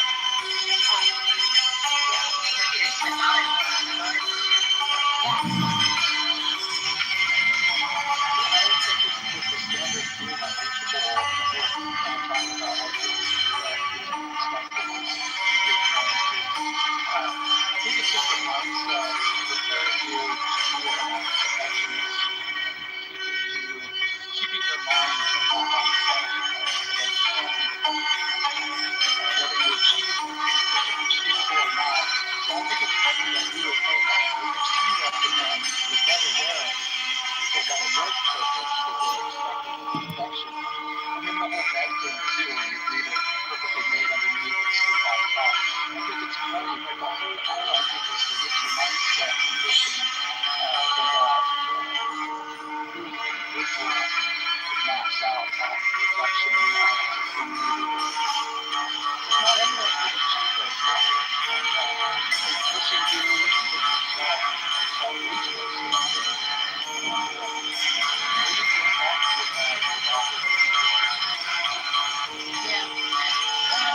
Real quick, I wanted to say good morning to Hillary and to Sig. Happy Hump Day, y'all. And the masses have voted. Mr. Kitover has managed to pull out with a win at 65-36%. Get the fuck out of here. So don't write, John. That'd be a good point. John, you have approximately 90 seconds. All right, everybody, take the That'll make us wet with tears. Take the deepest breath of your day. Hold it for 10 seconds. If my words are not saying what you would say, slap my face. Discipline me as a loving mother does a babbling child caught up in nonsense. A thirsty man runs into the sea, and the sea holds a sword to his throat. A lily looks at a bank of roses and wilts and says nothing. I am a tambourine. Don't put me aside till the fast dancing starts. Play me some all along. Help me with these little sounds. Joseph is most beautiful when he's completely naked, but his shirt gives you an idea, as the body lets you glimpse the glitter on the water of the soul. Even if the corpse washer binds my jaw shut, you'll still hear this song coming out of my dead silence. Many thanks to you, John, for elevating the clubhouse experience. I feel smarter and wiser. Yeah, that wasn't bad. Imagine if he was to use that power for evil. Imagine he doesn't. Well, Sig's in here. I was going to ask him if he did the same thing with his rack, but he's on the call. Oh, no, not. So, John, how much DMT were you on at the time that you wrote this? Well, instead of answering that question, I can just read you another poem. Oh, wait, hold on. No, we need another poll again. We have to distribute the poetry elevation throughout the course of the day. I wouldn't want you to run out of material, John. I have a funny feeling that John will never run out of material. He could improv that shit, and he probably did. Yeah, he totally would. He totally would. I assure you. That's why we vote each time before John does it, and then we find out what our tolerance is. See, what many of you think is called improv is actually called reading a book. I've done that once. Reading a book. I would recommend it. I read the internet. No, I joke, but I'm one of John's biggest fans. Honestly, I think he's one of those brilliant people I've met in my adult life. I mean, you could say interior decorating and demolition and, house updating is poetry, but I don't know. It just doesn't do it for me. John, one day, I would like you to call all 60 of your phones at the same time and just see what that would sound like. Just once. Just saying. Listen, I already get so much radiation from all these phones, it can't be healthy doing this. I would think that could be the case in this case. We don't have to wrap our single phone with foil, but that may be crazy. I'll send you a birthday cage for Christmas. Have you ever brought a date? I'm so sorry. I was gonna ask John, has he ever brought a date back to this place and she sees a rack with 60 phones in there and she's like, what the fuck are you doing? Yeah, I say I'm running for Congress. Go to johnforcongress.com. What'd you say, Doc? Oh man, Hillary, you're boozing. I say I'm running for Congress. Go to johnforcongress.com and make a $10 donation right now. 10 not 11, 10 not 9, sweetheart. 10 not 11, 10 not 9, sweetheart.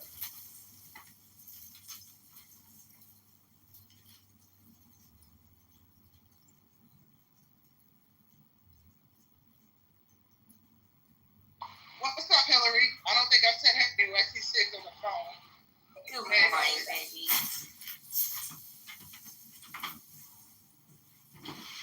Shirley, that picture is so great. Your arms look fabulous. Hillary watches the YouTube Live a lot. More than anybody in this room. I'm not joking or trolling in that. I think you are fucking brilliant. So what do you see on the YouTube Lives, Hillary, that keeps you coming back? Well, I like the style of Clubhouse without being on Clubhouse, because if I go on Clubhouse, I have to actually talk to people on Clubhouse. And although I love most everyone in this room, there are some rooms and some people that I just can't. So sometimes I'll go in there and I'll check first, because I know that John's going to be in one of the rooms that I used to go in, so I go check. And if it's all cool, then I come in. So he's like my bouncer. But then also, when he reads like his Aleister Crowley and stuff like that, and he actually gets deep into like the Timothy Leary conversations and stuff, I learn a lot from him. I mean, when he isn't fucking around, he actually knows his shit, and yeah, and I enjoy listening.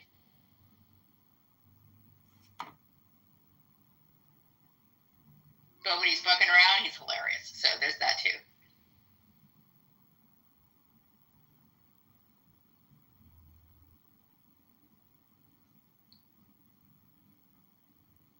I just finished reading that article on the school shooting up in Minneapolis. Ugh. Wait, what happened? There was a school shooting at a Catholic school in Minneapolis this morning. Oh my God. Yeah. Was anybody hurt? Yeah. 2 children are dead and 14 others are injured. He opened fire during their mass in a side window of the school. And I guess he was in his 20s is all they've released so far, and they're not sure if he had any connection with the school, but he killed himself after he sprayed through the window, and at least a couple of the other kids are in critical condition. What the Like, dude, if you're gonna fucking do some dumb shit like that, like, honestly, if you're gonna go kill yourself, just kill yourself. That's it. Period. No need for any other involvement. Just go. Yeah, it was a school of like almost 400 kids, like K through 8th grade. But you wouldn't make the news if you just killed yourself. You gotta make the news. Okay, then go to a strip club, jump on the pole, swing around a few times, then do it. I mean, there's other ways to make the news. You don't have to take children with you. That would only make local news. They want international news. How could you commit suicide in a way that would make international news? There really isn't a way. Even if you jumped off a building. Any big department store and dress yourself up in a cross-gender, whether you be a girl dressed as a boy, boy dressed as a girl, dress yourself up, go right into the middle of wherever their most misogynistic like display of like Tommy Hilfiger or whatever it is, and light yourself on fire. Oh, you're right. Okay, you're right. Emulation. Ladies and gentlemen, you're breaking rule number 5, please. You guys are describing, violence. If you kill yourself by burning yourself, you can make international news. That's true. That's true. But that's a hard way to go. Woof. Yeah. Well, why do you care to make the news when you're gonna kill yourself? You're dead, and you're not. Won't It doesn't matter. It doesn't matter. They want to be martyrs. They want to die a martyr, not a loser. Well, that's not Well, then that would be saying. It's how you get remembered. And a lot of people don't want to leave without leaving their mark. And if they did nothing remarkable in their lives, maybe in death. Listen, I'm just saying, you guys, if you continue on this conversation route, you may be in violation of rule number 1, which is no threats of harm or self-harm, even if you're theoretically discussing it. All right, so get off read the news, take a deep breath, and move on. The show cannot be, vulgar and crude like this. We have YouTube standards to obey. I'm sorry. I'm not to speak of unaliving myself or others or anyone to unalive anything, anywhere, anyway. Well, think about the dude in D.C. that lit himself on fire. The Army dude, Air Force, I think. He's Air Force. Lit himself on fire in front of the gate for the Palestinians. Like, yeah, he made the news, but nobody even fucking remembers it anymore. Like, we have such short attention spans. The military branch he was in, damn. He was in the Air Force. You're not helping me with your point. Oh, well, I just remember that because I pay attention to those things. Well, look at the news article with the politics. This impacts Trump. Trump responds, governors respond, and everybody, raises up the flagpole and says, we got to get rid of these AR-15s. And there should be a gun grab, or the government will not buy your guns. The issue is that this kid didn't have somebody shooting back at him, in my opinion. Yeah, I said that earlier before you heard, Tom. We just need way more guns in America. That's our problem. We don't have nearly enough. We need them everywhere. Well, speaking of the government taking things away, John, please explain to me why Trump is so insistent on getting rid of things like, I don't know, PBS and the Smithsonian and other art grants and programs. Please explain to me. Listen, Congress sets the budget and they determine who gets what, but Trump is enforcing what he believes to be the best usage of the money. So you're mixing in a lot with PBS and all the funding, and then the Smithsonian and decisions there and tweets there. So I don't know what to tell you, Hillary, but if you have TDS, go to the gym, read a book, maybe try reading some poetry on Clown House. I would say that it has something to do with political wokeness. They're putting political, wokeness into some of that, and that's why it should be defunded. Like NPR.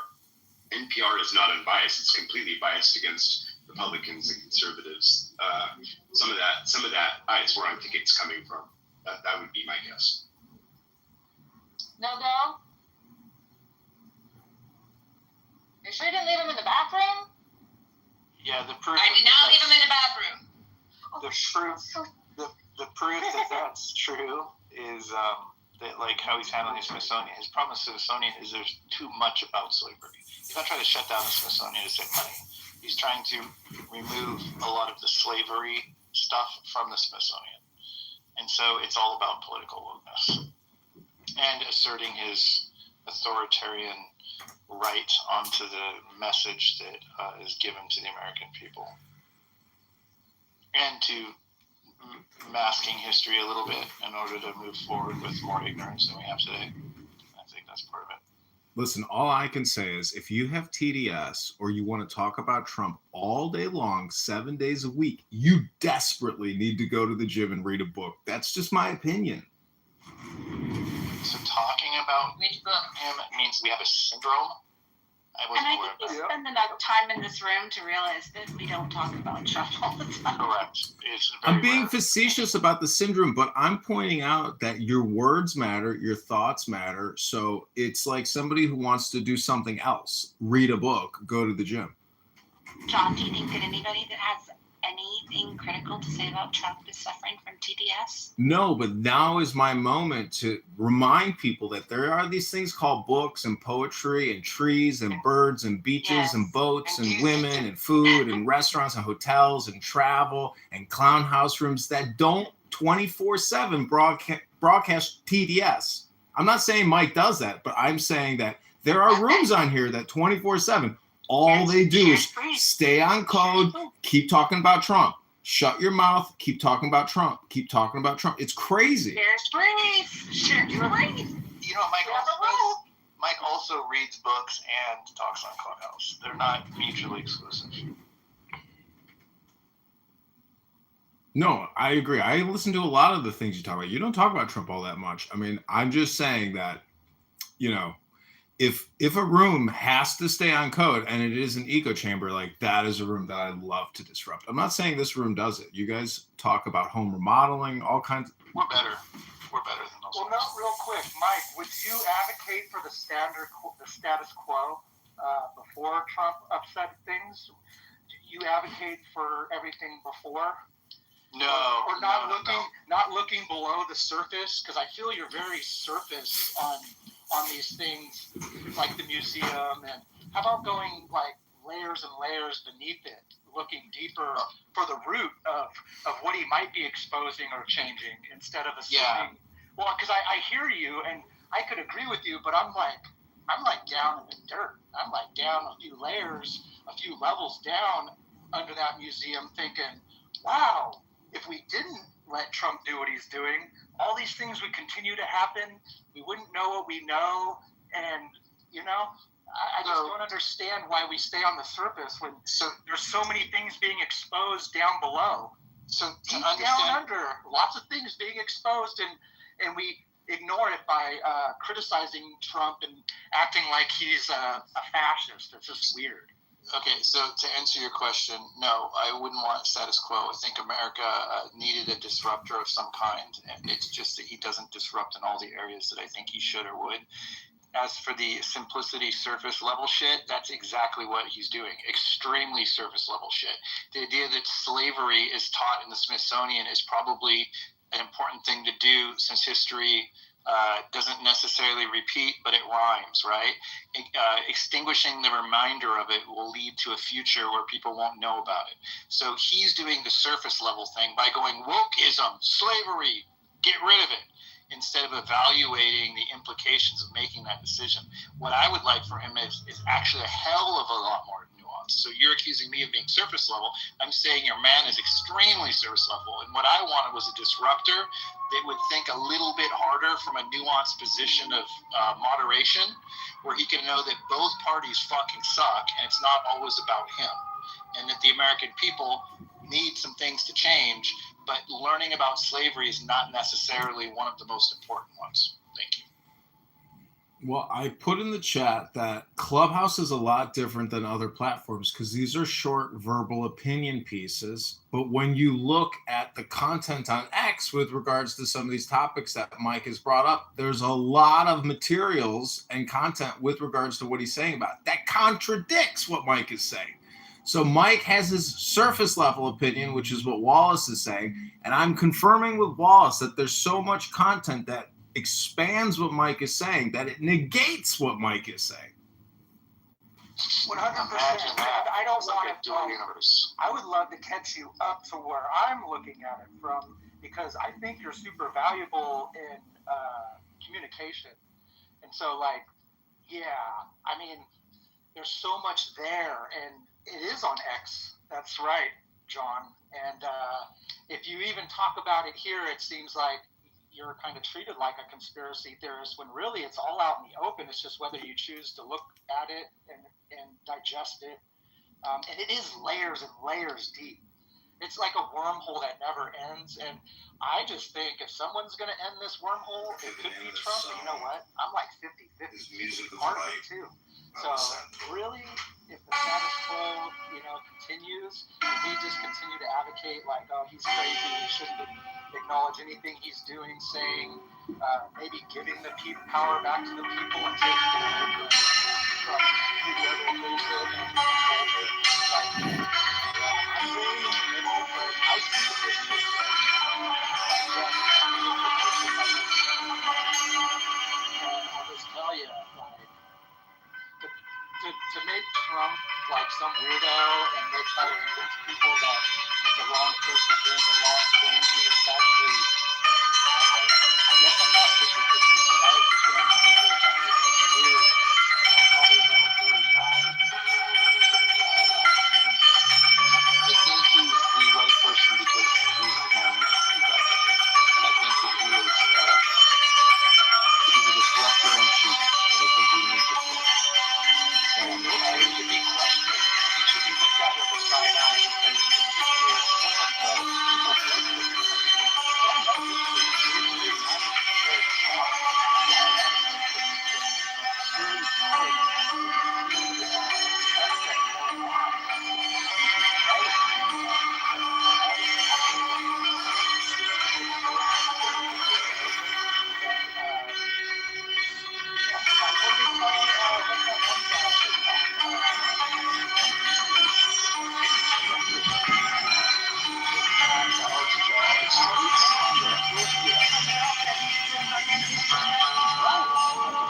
That's correct. Yes.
The point is this.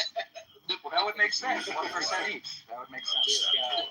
The point is that Alex Jones. The point is that Alex Jones is far from the truth on one end of things, and then there's a whole nother end of things that's really far from the truth, right? And Alex Jones is an extremist. He's part of the problem, not the solution. He's not exposing things that are legitimate in most cases. And the president we're talking about.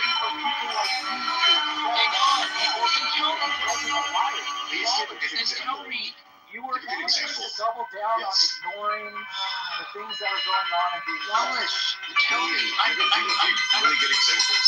I'd love to hear this is the problem. Give me a good example of Alex Jones being right. I'm serious. I'm fairly familiar with him. I saw the documentary about him. Like, I'm fairly familiar with what he said. I've heard his show in the past. Tell me what he's been right about. He believed the Pizzagate. That was his whole thing too. That was a bunch of bullshit.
You're just What's your not. mindset? You're just crazy. My bad.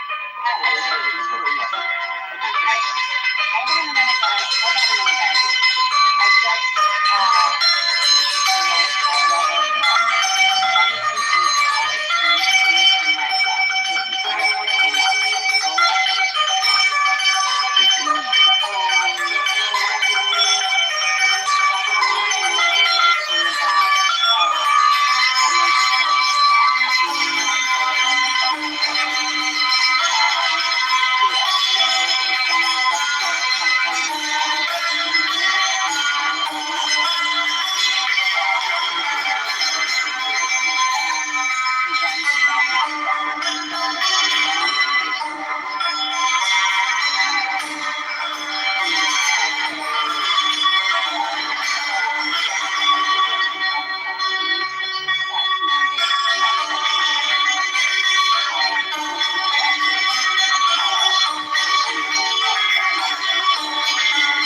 I open-minded. Like I too enjoy learning a lot, and I probably know roughly what you know about things. It's just that you see them differently.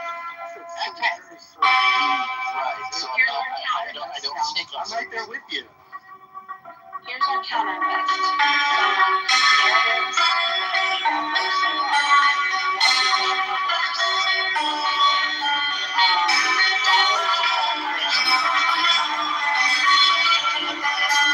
Narratives become devalued by 90% by 2010.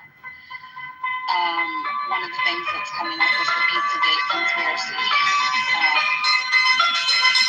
I'll be honest with you, I think that in mom think the Pizzagate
specific it is, the less accurate. Mike, can I just bring Well, this? I have to say though, his 9/11 prediction. This was the claim. In early 2001, he predicted that there would be a major terrorist attack on U.S. soil, specifically involving planes in the World Trade Center, and that Osama bin Laden would be blamed. That was his claim. I'll tell you this. Whether or not you believe it, my wife would give testimony to this. The second tower was hit, my view was not an accident. The second, we were 2 days apart. And the reason I said this is because I was very close with Clinton had him in his sights, and Clinton decided to fire some rockets at his training camp, but not to kill him. So Clinton deliberately had a chance to kill him, but he take it. He'd already called the U.S. president. And I knew he was up to something really big in the United States.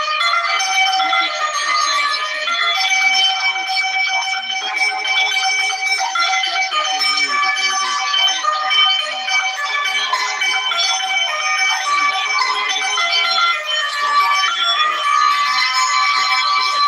to work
every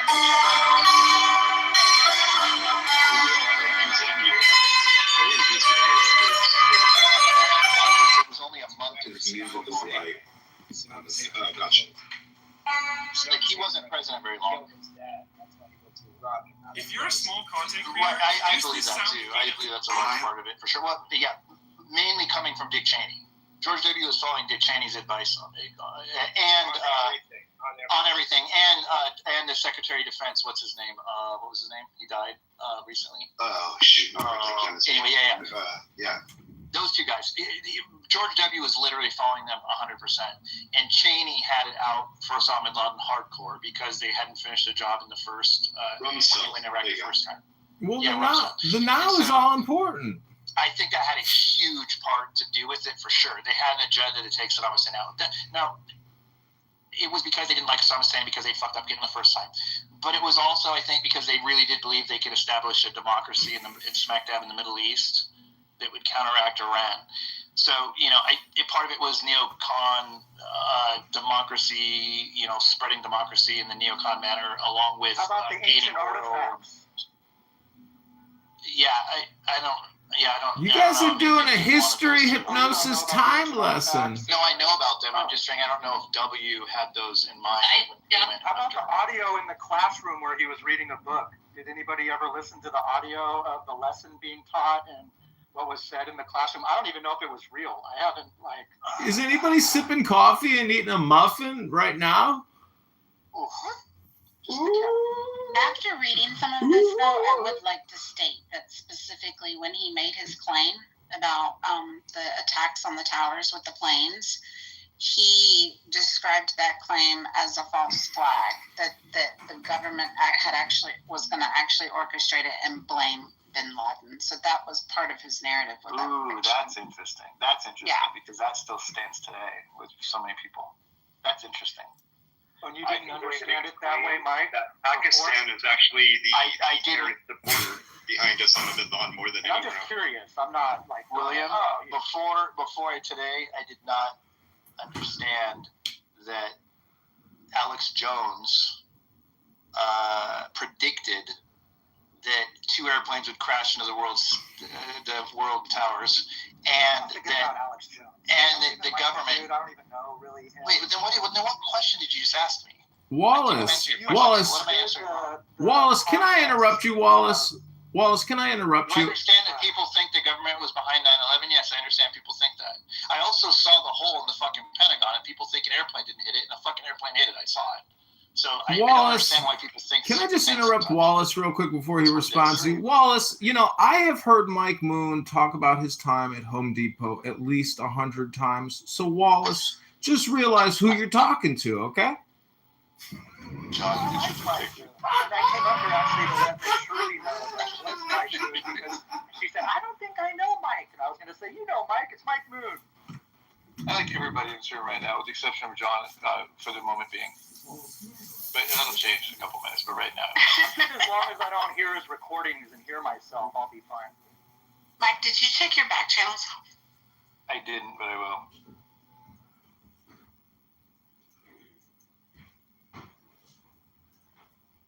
So I've been listening, but I couldn't engage because I was shopping and then cooking lunch. Am I the only person on the stage that actually likes Alex Jones and his craziness? Yes. I like him.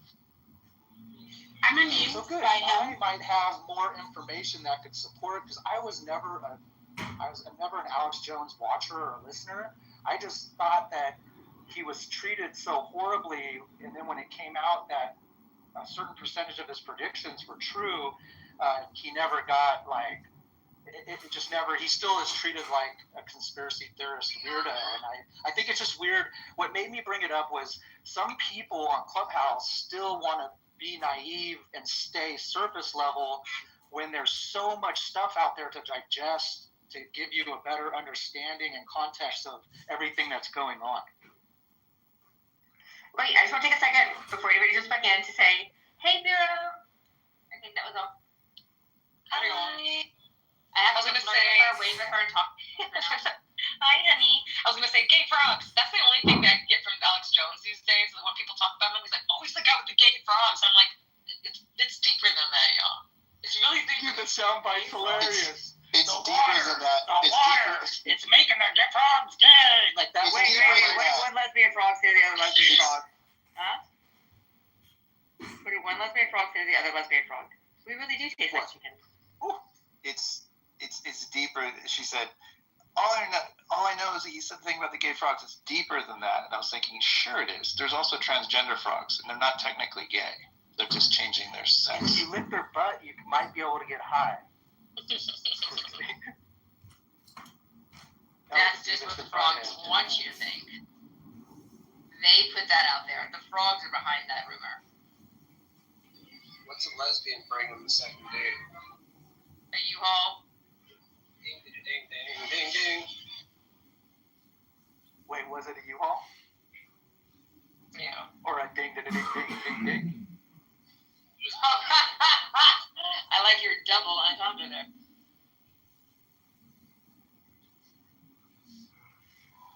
And Moose, for the record, I really like you. I've followed you since I think season 1, and we don't agree on everything, but I don't even like to call names. Back off! I licked him. He's mine. You could have him. I like Moose. If we had more than one, it would still be Moose. All good, Wells. All good. And you actually went away for a while. I think like a year or two, and then you came back. Is that correct? I think I noticed. It was a prison. He killed the Also, guy. witness relocation program. I can't really say more than that. Well, you have a very distinct voice, so unless you change that, like people are just gonna know you, man. Hey, Serendipity, I'm just going to ask him the room really fast. Did Pepe really say that I ramble and he feels like he can't be mean to me? Is that what he said about me? Oh, no.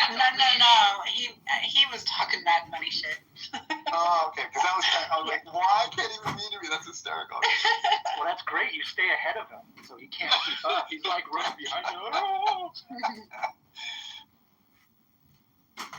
Yeah, but no dirty Sanchez in this room, okay? No dirty Sanchez. Yeah, it's the place to stay, is ahead of Pepe's. What about a semi-dirty Sanchez? Well, Moose likes to say a lot of the same shit when he comes into a room. Wallace, he did it to Wallace just a couple minutes ago. He does it to me. He does it to everybody. Moose literally projects and complains about the speakers in the room all the time. Why do you do that, Moose? Oh, and I see you got a new phone. It looks great. Out of 5 years, Moose has never once said a negative thing to me in 5 years. There you go, Hillary. You see that? So you're gonna have to. Your case is not very strong, John. Well, you're cute. Whatever. I like Moose and I like William. Hey, Sig, real fast. I like Moose too, so my feelings hurt. Hey, Sig, are you there? Yeah, what's going on, bro? Good. When you were in the Marine Corps, in the barracks, like when you were like E3 or whatever, when you had inspections all the time, did you used to make your rack, but then sleep on top of it with like a comforter or something, so you didn't have to make it in the morning and you could just like tighten it up when you went to work? Yes. Yeah. Or hang a secondary suit in your locker that never got worn or touched for inspections. Like buy a secondary set of like alphas so that you could just like take all the IPs out of the seams and stuff and have them just hanging there for inspection. Nah, I didn't have the money for that. That's expensive. Oh shit. Okay. Not as a private, bro. No. Not as a private. I did it as an E3, but or E4, but still, that's funny. Yeah, I was. Your great grandfathers, your grandfathers are up there looking down on. Oh man, what did we do? What did we build here? Like you can't do that. It's like faking it. Yeah, I was the barracks manager, Mike, for my squadron. So I used to go with the sergeant major and the XO every Friday, man, do field day inspections with the guys, man. So much shit we found in some of these guys' rooms, man. It was horrendous, bro. Fucking pizza under the bed, like literally full fucking pizzas underneath the bed, underneath the fucking racks, man. Fucking some of these guys tried hiding stuff and shit in places, man. It was ridiculous. Dude, that's crazy because in Iwakuni, dude, we had to strip everything out of our room, all the furniture out every Thursday night, and freaking make sure it was white glove in every fucking corner, the floors. We couldn't even walk in our hallways afterwards. We had to like go out the windows, because to keep it clean. Like, there's no way in fuck you could have left a piece of pizza in that room. Oh my god, they literally inspected the shit out of it.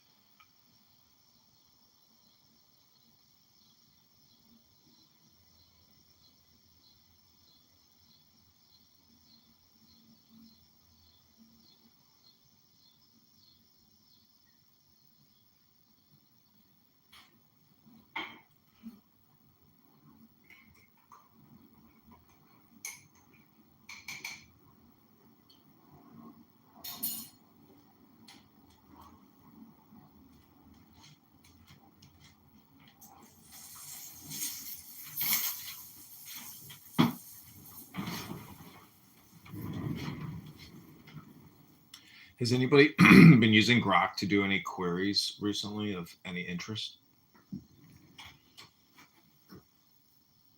I use Grok every day. Every single day. As a matter of fact, I'm using it right now. I use it for work. But yeah, when outside of work, sure. Especially when I'm in some of these political rooms and I don't know, I don't have a full grasp on what they're discussing, and I'll plug it into Grok and ask it questions about this, that, and the other. Like yesterday, we were talking about the Department of Defense in Anson's room. So I plugged in, asked Grok some questions about the DOD. But yeah, I use it every day. I find it quite helpful. I go between that and Gemini and ChatGPT.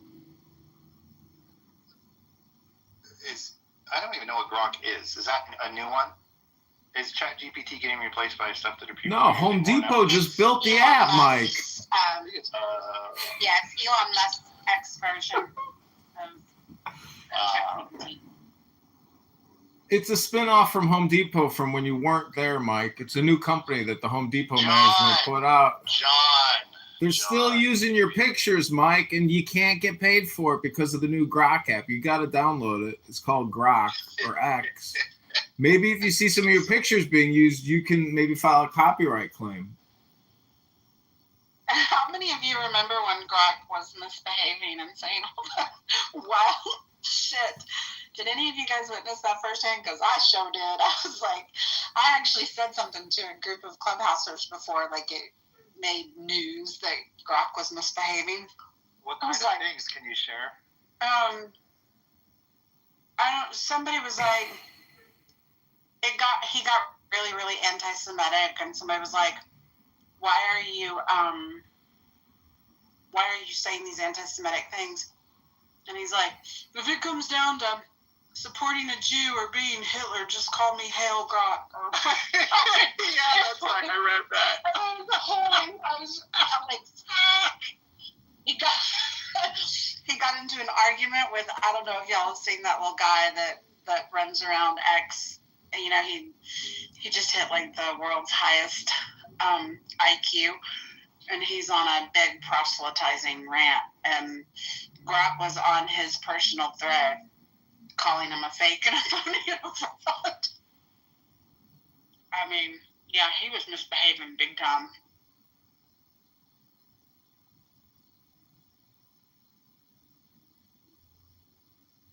So we got booked with a regional media company who's going to do an interview with me on September 5th. And we have had one previous really good interview for the campaign. But Grok allows you to do a lot of calculations and relative calculations. So, for example, compare the per capita income of the average American from 1920 to 2025. And you can see how much it's gone up or gone down. And surprisingly, it's gone down compared to where the average American was in 1910, 1920. So on a relative scale, Americans are doing worse off per capita on average than they were doing 100 years ago. Yep. Okay, I've missed some of your conversation, but because somebody knocked at my front door. But we were talking about Alex Jones, and anytime you want to talk about the opinions of Republicans or conservatives or the right, we always bring up the people that could possibly be considered to be nut jobs. I am not calling Alex a nut job, but if I've dropped it in the chat. If you want to hear somebody that I think is smart and knows things, listen to this interview with John Solomon in the Thought Leaders. Go listen to Thought Leaders, that YouTube channel. I mean, talk about smart, knows why things happened. He is fascinating, and the things that he is talking about are things that are in my memory. Like, for example, I was furious because Hillary Clinton took money from Russia for her foundation, and she sold uranium to, is that what it's called, uranium, to Russia. And John Solomon is discussing this in this interview. Don't listen. Don't get some legitimate people to listen to when you want to really know what the right thinks and why we feel the way we do. Don't write it off to being just the people that are Alex Jones. And Candace Owens has lost all credibility at this point. Go listen to some smart people. Hey, Sig, how are you? And Wallace, I just love it. Anytime you're in a room with me. Anyway, I'm micing up. And I interrupted your hello, Sig. I'm sorry. Oh, no, you're fine. Yeah, hello, good afternoon, Miss Shirley. Good to see you. How are you? I'm a grandmother, and I'm old enough to know why I don't like Hillary Clinton. Because I freaking damn lived through her. She messed up my health insurance, and she sold uranium to the Russians. Nobody's talking about that. I mean, my God. And John Solomon goes into detail and how it's affecting us to this day. Okay, I mic up. Hey, and Derisive, I love you. I always love to see you in a room. And since Miss Shirley brought Alex Jones back up, I was because Nye was gonna say something, but she kind of let it go because we kind of moved off. But Nye, what's your opinion since you have listened to him? And we could close the Alex Jones thing out, but Nye, did you want to share your experience or knowledge of Alex Jones? Well, I've always been a fan of Alex Jones, even when he seems to say things that are a little bit nutty. I think I appreciate his voice because whatever he says that I might give a side eye to, it has always motivated me to do a deeper dive into some of these topics. I'm not going to write him off as a nut job or, some of y'all know me. I like going down the conspiracy theory rabbit hole, so I appreciate him for presenting certain topics and talking points and hurling certain allegations against political leaders and et cetera, the New World Order. And, I just find it all very intriguing. And I like going on these hunts for more information to kind of expand my knowledge on some of these talking points that he brings up. The only time, this was many years ago, the only time that I really gave him the side eye is when Robert Rodriguez, I'll never forget this, the filmmaker Robert Rodriguez, when before the first Machete movie came out, Alex Jones claimed on his show that he read the first version of the script. So those who work in Hollywood know scripts and stories get rewritten before they're, get filmed and in the can, etc. So he claims the first version of the Machete script was so anti-white, he was convinced that if Robert shot it as it was written at that time, it would spark a race war. And that was just the most ridiculous, silliest thing to say. He thought the Mexicans in California especially were going to rise up and kill the white man in California.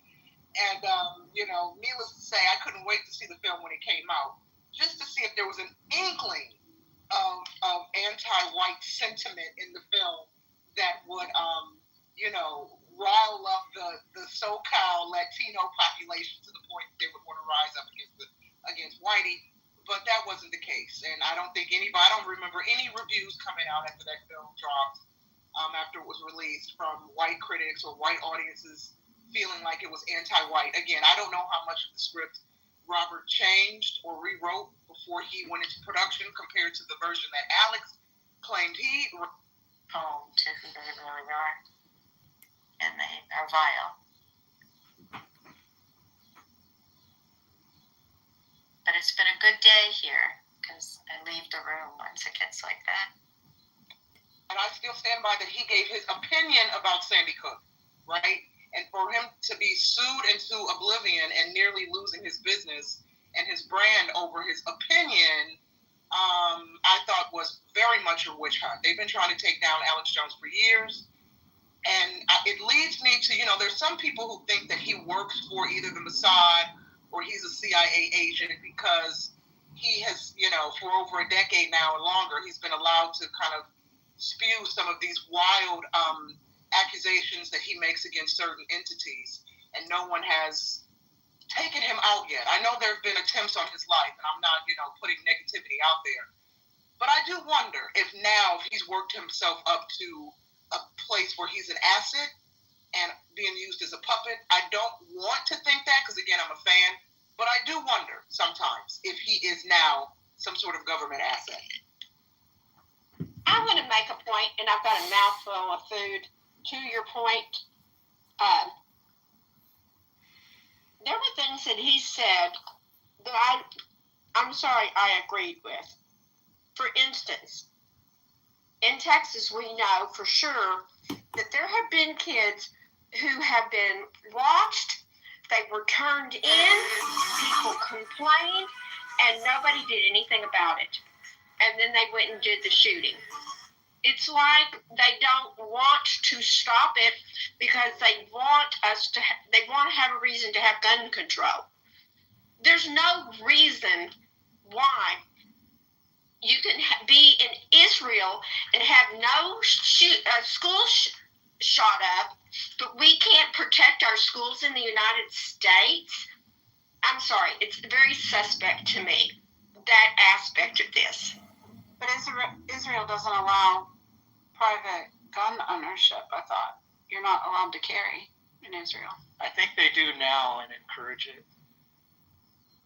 Yeah, you're allowed. Yosh, do you know the truth to that? Yosh? Good day, So Yosh. one of the things that was revealed after the October 7th attack was that a lot of the, I just lost the name. What are the communities they live in? Settlements? No, there's a name specifically for the Jewish settlements. Kibbutzes was that they didn't have any arms, and there was a couple of them that did, and they fared very well when the attack happened because they were ready. But so everybody has to go into some form of service, whether it be military or some other form. So the majority of the people there are trained with firearms, but I don't think that they commonly carry them up until October 7th. Was that 2 years ago? Last year? But the thing is, hon, their schools, I believe, and somebody can correct me, are protected, do have people that are armed in their schools. I mean, I have no idea, but obviously I believe that hardening the schools would deter this type of activity. But today's shooting, my understanding is they were actually in a church service, and the guy was shooting through stained glass. So, they were actually in a service worshiping at the time that he started shooting things up. It was mass at a Catholic school. And I'm not talking about what happened today. There have been other instances where people have been known, they knew the kids were a problem, and then they didn't do anything to address it. Sometimes their parents would call and say, this kid has got trouble, I need help, and they wouldn't do anything. So that is my aspect of Alex Jones that I'm in complete agree with. He shouldn't have, and then these people would show up to all of these events. It looked very suspect when they would be making comments to the news reporters. He shouldn't have said it wasn't real. And that part is where he got bitten. So, to your point, the Marjorie Stoneman Douglas shooter in Parkland, Florida, that guy was well known. There have been over 40 calls to the local police about his behavior. He was reported to the FBI twice. The resource officer that was on call that day and stopped anybody from going into the part of the building that he was shooting people knew that kid, was afraid of that kid. And this kid, unfortunately had lost both of his parents. A family took him in, and he actually had taken a firearm, put it to the head of one of the children he was living with, and the police were called. And so everybody knew about this kid. I mean, everybody that was at the school, he'd been released from the school, suspended from the school, but everybody that knew him and was in interaction with him knew that he was not well, and yet nothing was done. So we see that happen over and over and over again in these instances.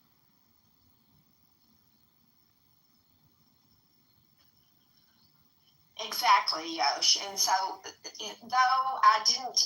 it was ridiculous for him to say that Sandy Hook didn't really happen. Some of the media that's around it, and the fact they won't do anything to intervene or harden schools as targets. You can harden a target. You can make a school a harder target than they are. Now, you may not be able to keep a teacher through the class. I'm not saying that you can, but they got a school in West Texas because they're way out of nowhere and they're armed at that school because there's no way to just call the police when you're out in the middle of nowhere. The happiest thing that ever was is children were in high school, there was an armed policeman standing on the porch. And there were teachers that were trying to take you down if you were a little jackass. Okay, I'm sorry for the language, but sometimes that's how it, that's the only descriptive word you can use. I'm tired of all this sissy baby nonsense.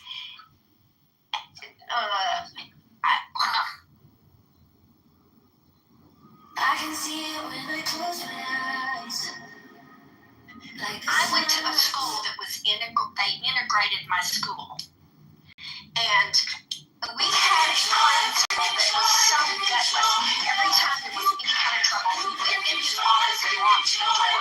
So then they hired a guy that was an ex-Marine, and whenever there was trouble, they would get the 6'4" white Texas Ranger and a black highway patrolman, equal rights for everybody, walk down the hall and take care of business. He made it where it was safe to be in the school. And what happened? The sissy baby mamas complained because they didn't want their children to be disciplined or have consequences for their BS behavior. How many things can we lay at the feet of sissy mamas?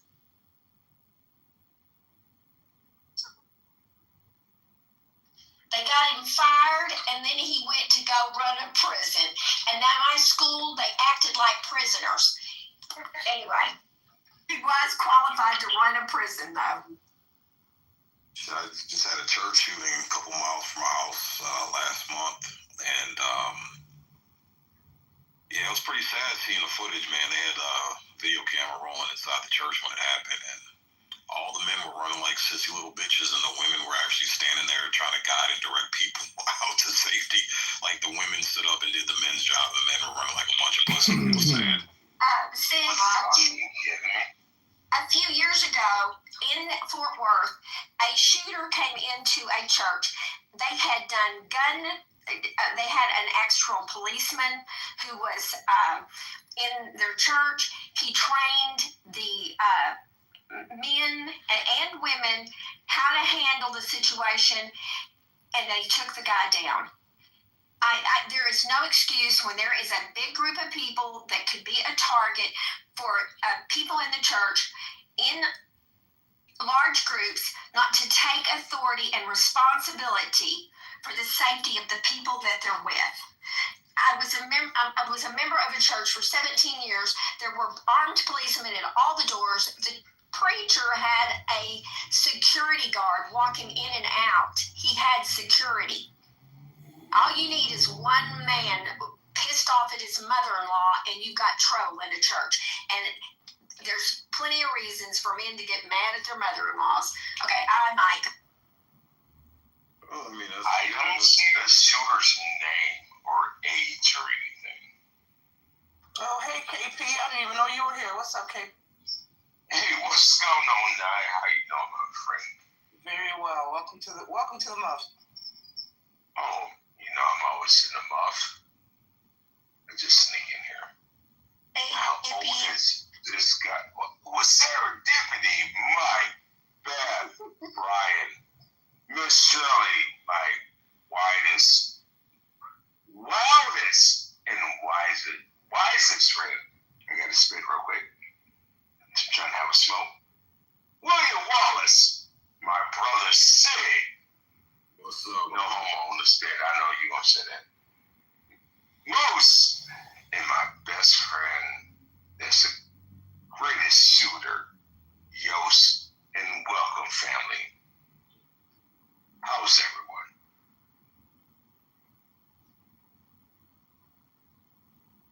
But yeah, these Miss Shirley took off. Damn. All right.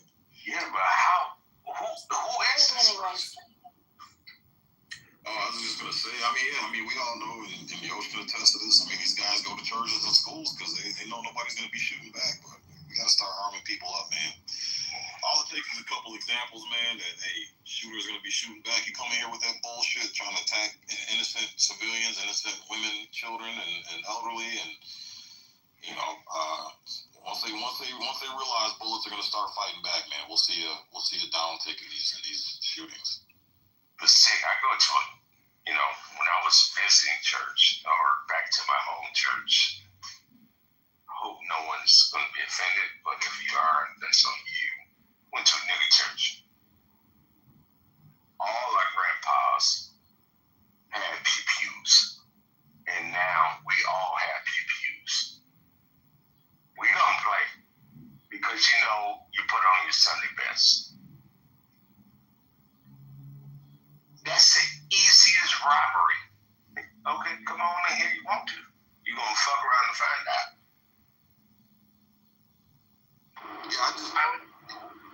I was just going to say, I think the majority of houses of worship now have some sort of plan in place. I think the ushers, a lot of them have been trained. They are concealed carriers. If you go to the Jewish community, I think you'd probably be hard-pressed to find a temple that doesn't have people carrying and making sure that they're keeping people safe during their services.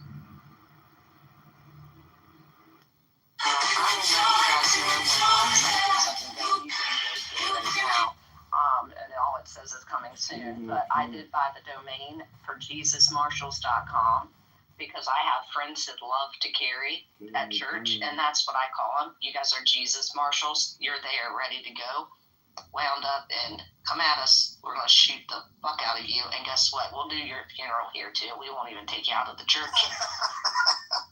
I mean, yeah. Well, that's based on your pastor. If your pastor or leadership, they have to give you permission to carry. Only thing they have to do is say yes and write it down. You can carry. Just in a bar, you can carry in that bar as long as you're not under influence by that bar owner. You can carry. You're a citizen. Yeah, let's qualify that. Every state is different, and you got to be very careful in understanding the laws in your specific jurisdiction, or you could end up in a lot of trouble. Yeah, not just state, counties too, man. Some states, each county can regulate. Like North Carolina, it's county by county, man. So you can have laws like some laws apply to one county, and as soon as you cross over the border to the next county, it may be illegal. So you got to switch up every single county line. Yeah, you're screwed. Michigan, though, so what's nice about our state constitution is they implemented a law that when it comes to firearms in the Second Amendment in our state, the counties, everything has to go by state. So counties can't make up their own rules. So whatever the state decides and the people vote on and it gets passed, then that's what's law. But counties can't do their own thing. Many states have this state law supersedes any city, municipality, or county. Because it just becomes untenable trying to understand if you cross from one line to another.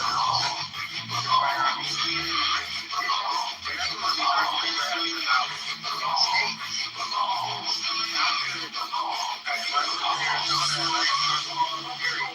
And I cross the state border in California, all of a sudden now I don't have that same right. So there are actually cases right now that are trying to make their way to the court and say, how come crossing some arbitrary line, all of a sudden now my rights change? Yeah. Well, I think California should welcome all our gun rights because you allow all these illegal people come in. You should be fair, right? KP, you're making too much sense, man. That's the first thing you got to turn on its head when you talk about California. Well, they did just when they won a lawsuit in California to say that at the minimum now, which you couldn't do before, if you were somebody, let's say again from Arizona, and you were working in California a lot, and you decided that you wanted to carry in California, they have to afford you the process now, the California concealed carry process, which includes a whole bunch of crap and costs a lot of money, but they do have to afford you the ability to get a California concealed carry permit now, even if you're residing in a different state. You know what? I'm thinking about buying the Scar. That's going to be my next because it came off the market as illegal.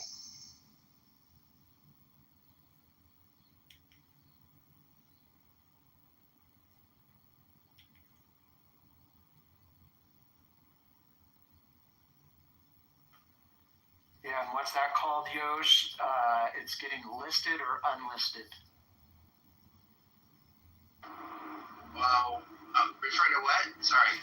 You said that rifle is Seriously, illegal for him to purchase. That means it's getting unlisted or it gets listed when a gun is. Well, so we gotta delineate between talking about rifles and talking about handguns. He said a Scar. Yeah, so he's talking about a rifle. So as long as in California, as long as they quote unquote featureless rifle, which that's a whole other discussion. Come back. You can buy it. We do have a handgun roster in the It's your world. It's Jay's show. Is it considered listed or unlisted? You the Well, captain. like I said, in California, it depends on the configuration of the firearm. You the captain now.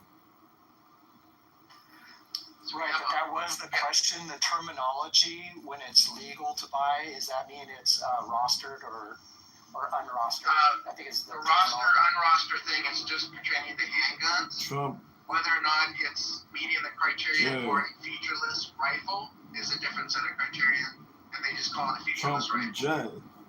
Otherwise, it's called an assault weapon, and then you have to register it as such. Come back. It's Jay's There's show. no such thing You as the an captain assault now. weapon. Of course. Well, I've got a pencil I can use as an assault weapon. Correct. A golf ball. Use my hand. I'm good with the spoon. There you go. Correct. Butter knife. Right? Support for the lead off on WTLT.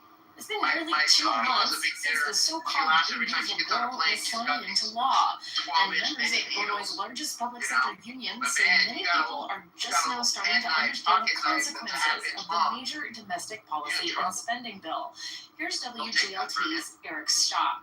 Union members of the American Federation of State, County, and Municipal Yes. Employees, Council 31, I'm say the absolutely delighted GOP's tax to cut say and that spending plan that's voluntarily, now law and I would will love for bring you to devastating have cuts to that. the Illinois State University community and beyond. So you select people who some serious shit when I mentioned that in another room. So Yeah, you see the hooks on them? Those hooks are dangerous. If those hooks That's a crochet. That's a crochet. Oh, well, those are even more dangerous.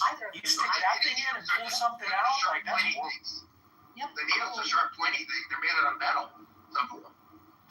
Well, at least they're sterile, right? They're sterile. don't let them get dumb on No, it's not a sterile needle. It's not serum.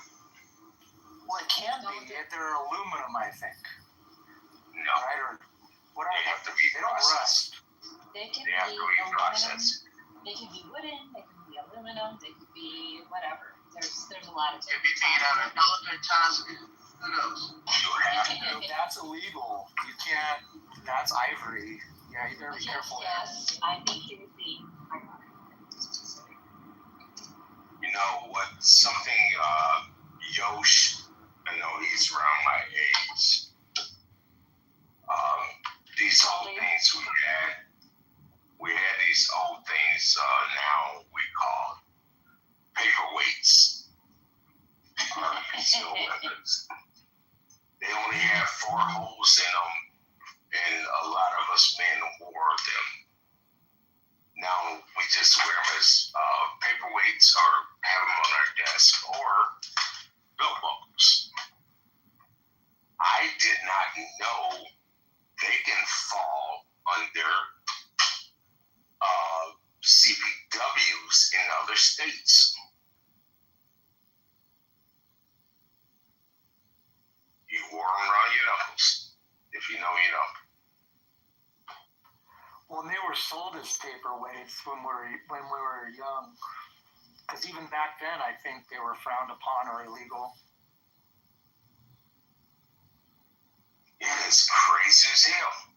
I'm just sitting here searching last night, and I'm sitting at work. Say, well, it can fall under certain state licensure under CPWs. What brought you out today? Well, my favorite part about the Corn Fest is our family's got a long history of it. Been doing this long. That's why you put it on a belt buckle, right? They're magical. They're beautiful. There's no challenges. We can push it through. It's a beautiful day. And just a snap buckle. If you know, you know. Or just have them on your desk and just, you know, keep papers down so they don't blow away your family. Right, that's all. Conversation piece. Correct.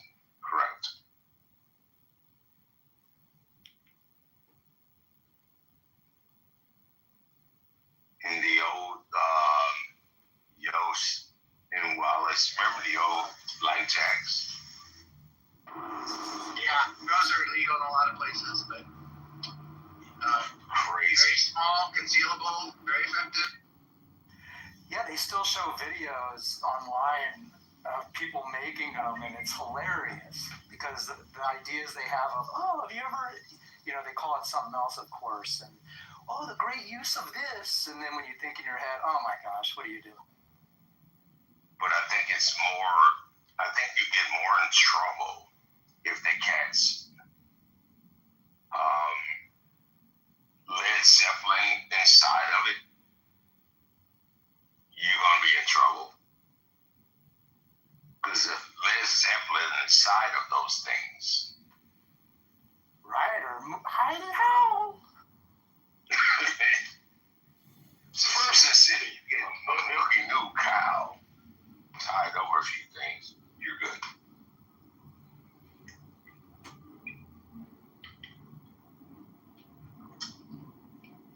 Wink, wink. Out of the church that killed like 9 parishioners. That's on your state.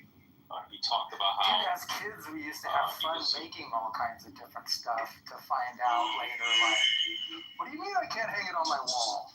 It's like, shit.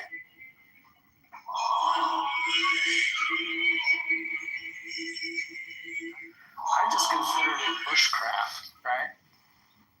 Yeah.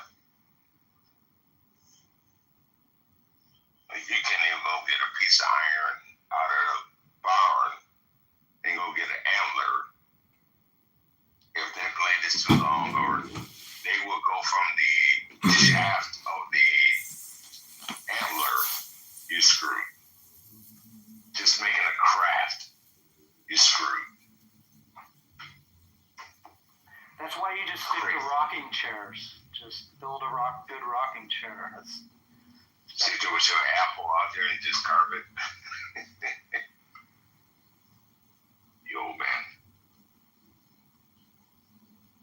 Speaking of rocking chairs, you guys seen the whole fiasco with Cracker Barrel? Yeah, they were bad. Speaking of rocking chairs, where else is that conversation? I did not want to talk about that. I was trying to dodge that bus, bro. That was a smooth segue. I was trying to dodge that one. I'm sorry about that. Hey, you want to know something even weirder? I've been standing rocking chairs for 2 days now while I've been listening to this. The shorter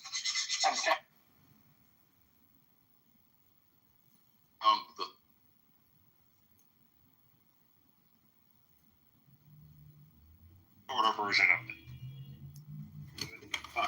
Didn't they? But what do you guys think about that? Taking, what's it, 52 years? I think they had the same.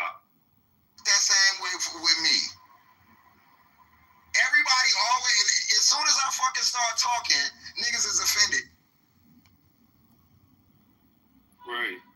That's what I'm saying. Because like he was like, I don't care about this. It's like clearly we know that. You guys don't care about 7. Wait, but why do they think that someone like me cares Bruce, you don't care about 7th of October? You don't care about 7th of October? We are way past this point, right? I'm care about October October 6th, October 5th, October 3rd, October 2nd, October Listen. 1st, September Whatever 30th. happened. Everything that's happened since, yeah, it's not. Hey, that's not what you think. You don't care about 7th of October? I can't believe. I'm not being held hostage to a fucking. I can't believe the 7th of October, bro. I'm not being held hostage. You don't give a shit. She just said she don't give a shit about 7th of October. I don't. You don't hold me hostage to it. None of you. I'm just kidding, Bruce. I'm just kidding. I wasn't in the trolling, man. October 7th. What is this allyship? What is this? This is You heard him, man? allyship. You heard him, man? There's a difference between allyship You heard the 7th of October? Yeah, I was eating a Philly cheesesteak on October 7th. Do you know what? Yeah, like 1,200 people of mine died in this Israel-Iran war. Yeah, like no one ever talk about. More than I opened up rooms for it, so why didn't you No, come I to hear my that. room? I know, but the thing Do is, you know how many people showed up in here? 80 to 90 people, Barissa. 80 to 90 people showed up. And do you know the Peraza Pahlavi supporters? They justified the killing of innocent Iranian children. I had to smack them. I'm like, shut the fuck up. What you on about? right? The thing is, yeah, at the end of the day, what the Palestinian people have been going through, like none of our pain will ever compare to that, right? It's happening in 4K, live stream some of it right in front of our very eyes. Like, they need to shut up about their talking points. I'm actually tired of it. I've got fatigue. I'm sorry, I have fatigue. I cannot be bothered. You have a Persian fatigue? You have a Persian fatigue? Huh? You have a Persian fatigue? About what? Persian fatigue? Yeah, do you have I Persian love Iran. I love. So there's a guy in this in the hallway. His name is JB. He came out of the closet. He didn't know he was a Zionist before. He didn't know he was a Jew. Nobody knew that he was a Jew. After 7th of October, he came out of the closet that he's a Jew. And guess what? A little sleeper cell, clubhouse. Yeah, he's from the healthy debates. And guess what? He opened up a room on black fatigue. Then he opened up a room on white fatigue. And then now, let me see if I can try this Persian fatigue. What would be the Persian? And then the room went on for about 4, 5, 6 hours. I was like, what the fuck is this? Wait, so he really is Bro, healthy debates, right? Healthy debates. Yeah, I didn't know this. Wait, so he said he's Italian, then he said he's Jewish. Like, what the fuck? But you know what? He sound like one though. When you hear him speak, he sound like a New Yorker too, man. He is from New York. And he is Jewish. To have some objective morality, like we all need to agree what is right, what is wrong. There's no grey area in between. We shouldn't stand for anything bad happening to any other people. Yeah, cool, but like this whole massive organization. Speaking to the choir, everybody knows that. Okay, not interesting. Yeah. So that simply means that it doesn't really matter what side of the seesaw you're on, you fucking dumbass. Because everyone knows that. Not interesting. The group that owns the seesaw is the one that's actually running your fucking country. So everyone knows that. Not interesting. So no, it's not Christians. Christians are they're subservient to this group. Anyway, the point still stands, though.